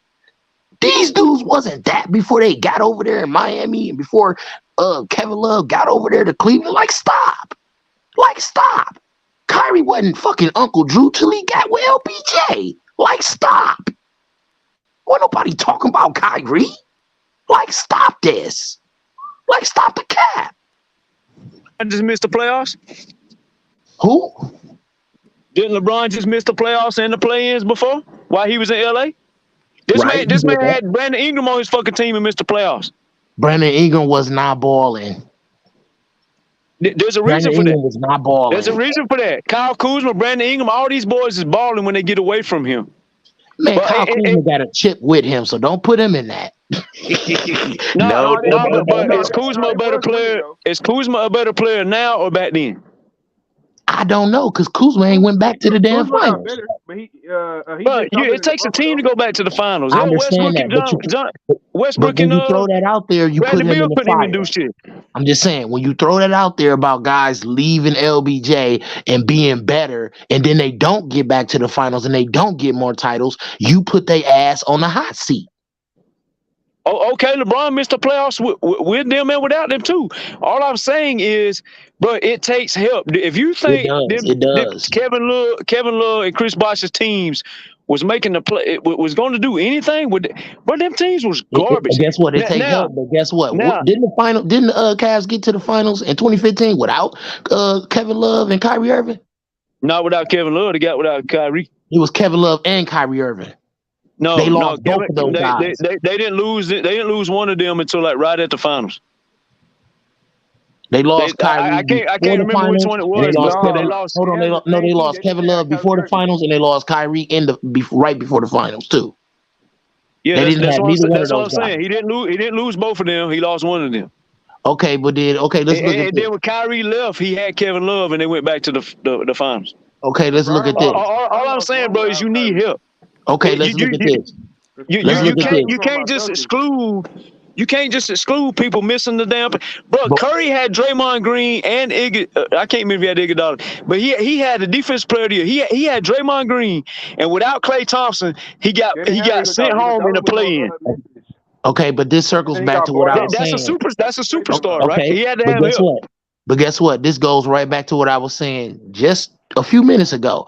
When you have the superstar title, you have a level of responsibility. Kyrie Irving, you go to the Boston Celtics, who went further in the playoffs before you came.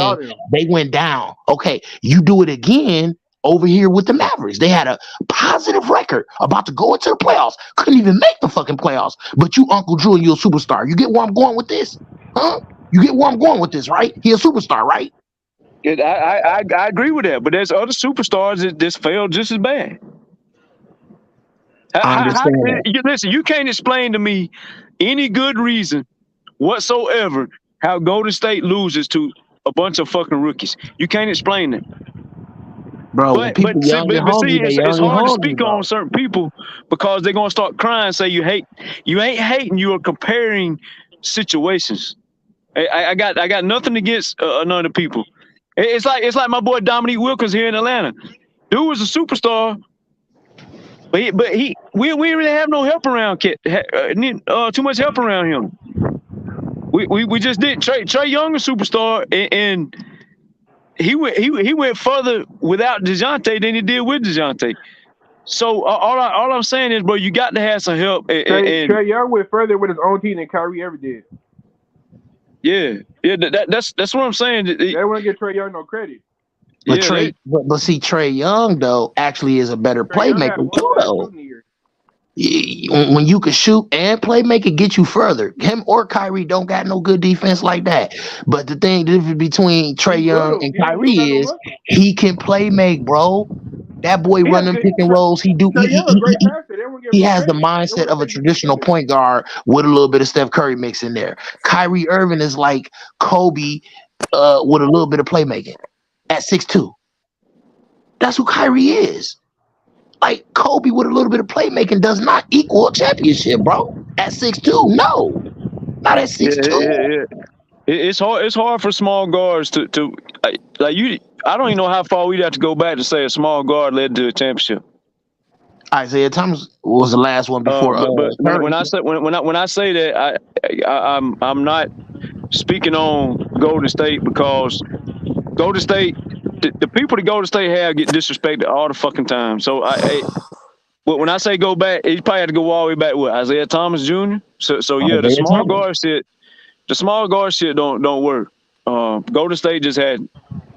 Bro, they had so much depth and defensive players. That's what I'm saying. That's what it always got to be. When you have a small guard, you got to have other guys around them that have great basketball intangibles and gonna stay within the scheme on defense and always help and switch when they need to. If you don't have that around a small guard, it's not going to work.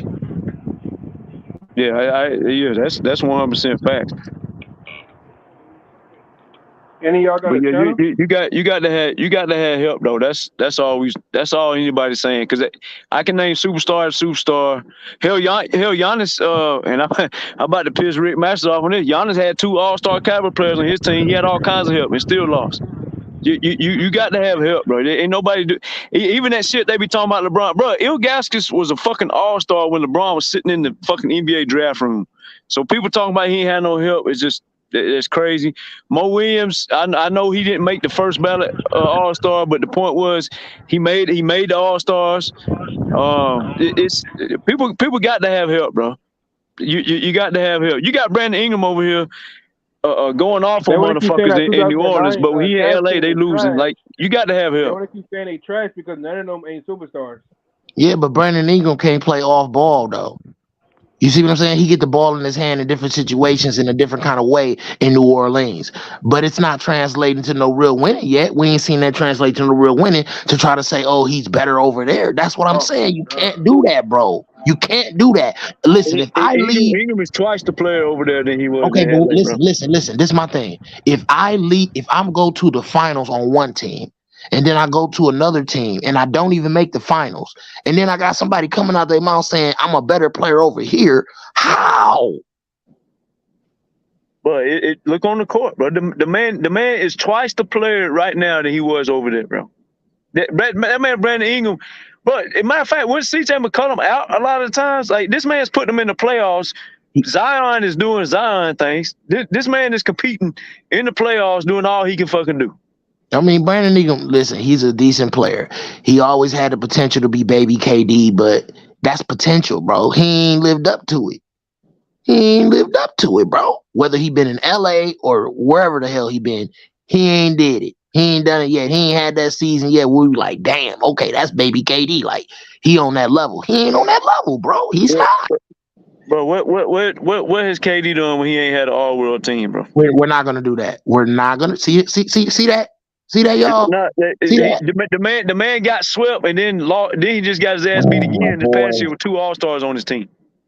But see, you can't take a bad moment from a person that's way more accomplished and way more consistent compared to the other guy who isn't, just because I highlighted it and you ain't liking that taste in your mouth. At the end of the day, KD is on a whole other planet. Golden State, bro. He ain't KD's done a on a whole other planet, bro. Ingram ain't never led no team to the finals. KD did that without Curry. So let's stop playing games here. KD had who name the people that's on KD team when he went to the finals. Okay, he had James Harden, not MVP James Harden, Serge Ibaka, and Russell Westbrook, who ain't have no kind of fucking jumper. Stop, and he ain't had no jumper either. What we doing? You want to keep going? Ibaka was damn near one of the best defensive players in the whole damn league. Okay, bro. but you had defense, but you ain't have no scoring. That's why they lost in the end. You ain't got no scoring, bro. Westbrook's a top 75 player. Oh my God! I ain't even a Westbrook fan. They had Kendrick Perkins. Bro, Westbrook is a top 75 player who's inefficient as fuck and don't got no title and he can't be trusted. He done been on more teams than I don't know what. What team he ain't been on? He went to the same one NBA Finals that KD went to without Golden State. That's right. But guess what? Hey, we got 5 minutes left. Okay, I'm gonna end it with this. Where I'm gonna say this: he done been a lot of places, bro, and a lot of people that gave him a shot after KD left.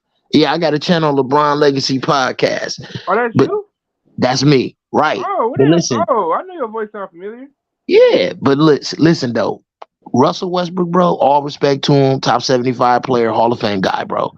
He don't have no basketball intangibles. His shot IQ is horrible. He don't got a fucking jumper. He erratic at times with his playmaking. All of these things have led him down a road where he's at, bro. I'm sorry, bro. I'm sorry.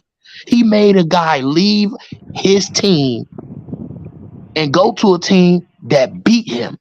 That's how bad Westbrook is. I kind of agree with you about the Westbrook thing. The bottom line is, though, however you want to spin this to make yourself feel better, KD ain't done shit and ain't gonna do shit without Golden State, and that includes this year when he's got more All-Stars on his team again. He gonna get his ass sent home again, just like he always does without Golden State. He went to the same NBA Finals, and listen to this. Oh, hold on. Wait a minute. When KD and them motherfuckers lost that 3-1 lead, guess who led OKC in turnovers? It wasn't Westbrook. Guess who it was? KD. There you go. So all I'm saying is, bro, everybody needs help. Everybody needs help. And I'm gonna tell you this. I'm gonna tell you this now. I'm gonna tell you this. You better hope Kawhi Leonard ain't healthy this year. Because KD gonna be looking at his boy hold up a fucking trophy, and you can bookmark this, you can screenshot this, you can ask BJ to save this recording. If Kawhi Leonard stays healthy, and he was about to send KD's ass home anyway this past time, but if Kawhi Leonard stays healthy, KD gonna be watching his buddy Brody over there hold up a fucking trophy. And you remember I told you this. Remember I told you this.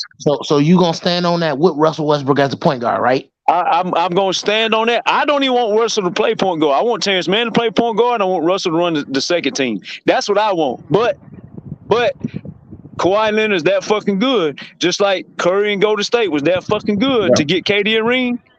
Kawhi will get Paul George and Westbrook their first ring if they stay healthy. I know that's a big if. I want Russell Westbrook on that team, and you can bet the bank on it. Yeah, they will. Yeah, they will. They will not get a ring Westbrook with is one of the Russell best Westbrook on that Yeah, they will. team. bro. And this is No, why they they will. This won't. is why they will He's get a one of the ring because best they got players too in the many league. defenders over there.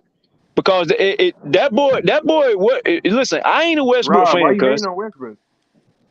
I ain't a Westbrook fan. I'm talking about I'm Rob. not. Nah. I'm not Westbrook. I don't want. I want Terrence Mann to start. I don't want Westbrook to start. But what I'm saying is Terrence they will Mann win is it. not a They will win a playmaker though. championship if Kawhi is healthy, Westbrook starting or not. And this is why they do it with Westbrook. That fucking boy Westbrook was giving Booker and KD hell on defense. Nobody wants to talk about it, and I'm not a Westbrook fan, but I had to admit that man was giving them boys business on defense. I think I think his field goals were like 8 for 24 when he was guarded by Westbrook. I saw the shit on Twitter. I think it was 8 for 24 when guarded by Westbrook. All right, and then we all saw Westbrook The giving Clippers KD is the fucking dusted. work. They don't got no point guard. KD was running from Westbrook when he had the ball, running from that dude. He was calling for screens, trying to get off of him. Westbrook was blocking the shit from behind. He was up under him. Them boys are struggling, and that's why I say if Kawhi's healthy, they can win a championship with or without Westbrook. I'm not saying. I'm not saying Westbrook is the end all be all, but what I'm saying is if Kawhi's healthy, just like when Golden State was healthy, KD held up a trophy. But guess what? KD ain't gonna hold up no fucking trophies without Golden State. And you remember Leonard, I told you this. Listen. Kawhi Leonard can come back healthy, and he can play defense like prime Kawhi. But if he ain't playing like Michael Jordan in his damn prime and hitting every shot after Westbrook build them a house of bricks, they ass is grass, homie. You hear me? Westbrook should not be, if coached right, he should not be getting all the shot attempts that you think he's Don't going do to get. that. See, that's crazy. You know, Westbrook said the only fucking friend I have is the basketball. He don't listen to nobody. So let me ask you this. Let me ask you this. One last thing. Let's make it bet. Who you got coming out the West? I don't know who coming out the West right now. I tell you what, it's a big disadvantage for me. It's a big disadvantage for me to do this. But if the Clippers is healthy, I'll give you the whole West, and I'll take the Clippers. I got the Celtics coming out the East. Best team in the West. The Clippers gonna be the best team in the West if they healthy. If they healthy, Clippers are going to the NBA Finals and win. Oh my Lord! I mean, that's your squad. You know where you can find me at? You know where you find me at when the playoffs come to put this bread up? Right here on this panel. Okay. The Mavericks making the playoffs. Yes, sir. The Nuggets, Golden State, all them, they can make all the playoffs they want. They ain't beating the Clippers at Kawhi healthy. Hold on, wait a minute. So this is my thing. Who y'all got over there with the Clippers that's gonna hold the Joker though? They got that dude Lively. That's what I want to know. Who's gonna hold Kawhi, Paul George, Norman Powell, and Westbrook down? Oh, guess what? If you got Westbrook on the floor, that's easy work for the defense. We playing 4-on-5 all day. Who's gonna stop Chris Paul? Guess who can shoot over double teams? Who? Kawhi fucking Leonard. Okay, guess who's gonna have to do it the whole fucking series? Who's gonna stop Chris Paul? Fucking Leonard. Guess who can do it the whole series? Kawhi He's fucking not Leonard. gonna be able to. He's not. Yeah, he will. Bro, Kawhi Leonard and Paul George gonna get sick of them damn double teams. They gonna be shading off Westbrook, tearing their ass up. How they gonna get sick of the double team when they gonna be taller than the double team that's doubling? Okay. and who gonna stop Powell from getting 20 off the bench? Oh Lord. Bro, Bruce Brown? Where Bruce Brown at? He still on the team? No, he's not over there. Oh, he not over there. So who he gonna guard? So who guard Powell then? Like I said, the Clippers they always a threat and they's a decent team. The problem is they put all of their apples in a bunch and depending on Kawhi Leonard and Paul George to stay healthy, and it ain't happen. And then you see the coach calling them out, talking about some they gonna have to stay healthy. Y'all seen that, right? Y'all seen Ty Lue call them out, right? Yeah, he should. That you know what one that thing is? I know though. That's There's one thing I know though. That's whispers from the top. We sick of this shit. We finna get you niggas out of here. And that's good. We're gonna have to end the live, bro. I appreciate y'all, bro. All right, good chopping it up. I'll be right here, LeBron Lakes. Come on. Most of the time you catch me more on the weekend, but I'll be here. I promise. It's been good chopping it up, everybody. Stay safe out there. Salute. Andre. Yeah. Shout out to everybody, bro. Shout out to Thomas Talented. Shout out to Real Debates. Man, this nigga's a nut. Shout out to T Sweets. You came in a little bit late, but I appreciate you. No, I said you showed up a little bit late, but I appreciate you. Showing up. For sure. Yeah, I missed the stream. Yeah, but I mean, I do be on your channel, so I definitely be showing love to you. I gotta start going live more. Hey, when can me and you do an interview? I want to talk about your Clippers. If that's cool. No, I'm a Sixers fan. Oh wait, you're not BJ? Nah, this Andre B, bro. Oh, what up, Andre? Hey, do you subscribe to me? I've seen you on my channel a few times. Yeah, I'm subbed to your channel. Yeah, yes sir. How the hell I got added on if you wasn't BJ? Nah, so what happened is he got a member appreciation night every Thursday. So it was my turn. It was my turn tonight. That's why I'm doing it. Other people did it, but they did it, previous weeks. But today was my turn, so I'm doing it. So I'm the host tonight. Okay. Where'd BJ go? I mean, he in the background. He lurking. Okay. Well, shit. Andre, I want to talk about your Sixers. Sure, man. I mean, I could pull up to your channel anytime, bro. How do I? What's the best way to reach you? I can give you my IG. I could do whatever, bro. I'm not sure. Yeah, you can drop your IG in the chat, and I'm gonna send you a DM. So I appreciate it. I promise you, I didn't know that was LeBron legacy. I know him. I'm cool with him. He be trolling. Yeah, but he be trolling. I ain't gonna lie. I'm like, bro, you do have some points, but I ain't gonna lie, bro. You be straight headed. Yeah, he be drawing sometimes. So I ain't gonna lie. Yeah, that's my nigga though. He be straight. Hey, no. I'm just saying though, like the reference letter, that would make no sense. Yeah, but hey, bro, we gonna have to no type of credit. But he didn't want to put context into none of that. Yeah, that's how he is. But bro, I appreciate you pulling up, bro. Because he didn't fit with the Lakers. Yeah. He didn't get disrespected like this until he went to.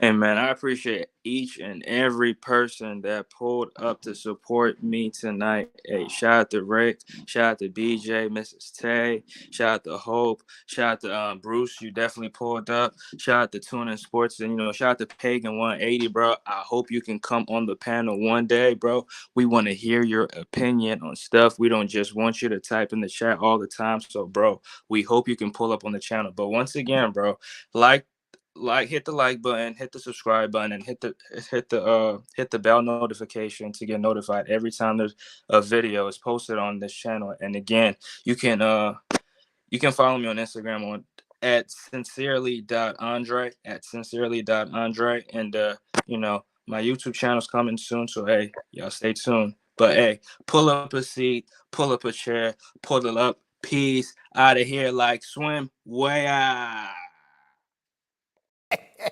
What has he done before? I mean, he's only made the playoffs one time before. Oh, no one in the league is scared of him either? That he can get hot and go off? Devin Booker? No, y'all stop. No one's afraid of Phoenix. We wanted them. No one's afraid of Phoenix. I talked to some teammates. I ain't going to say who because I'm going to say who. Forget it. I talked to Paul George last night. Man, Pat, ain't nobody scared of them.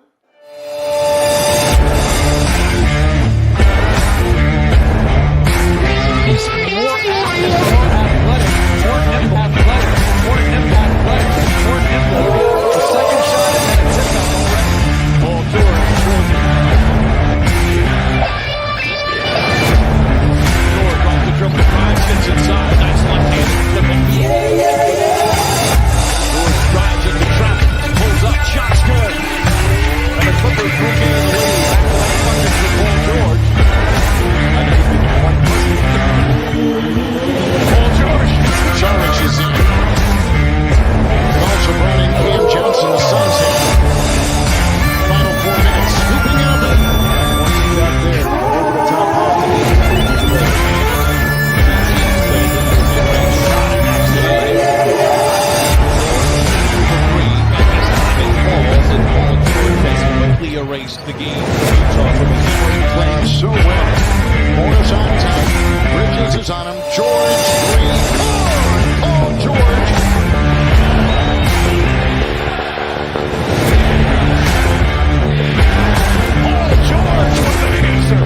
best teams in the Western Conference. Flashing here in the desert, and the Clippers out in front, 50 to 20. In the break, blocking the pass up there. Good ball, rebounding, defending, knocking down shot. George knocks down the shutters all out there for Phoenix. Here comes George. He's got 25. He's defended by Booker, and the lead will go to 6. Get aside from the Paul George, Devin Booker comparison. Not even close. Because I don't even think that's worth arguing.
We like that.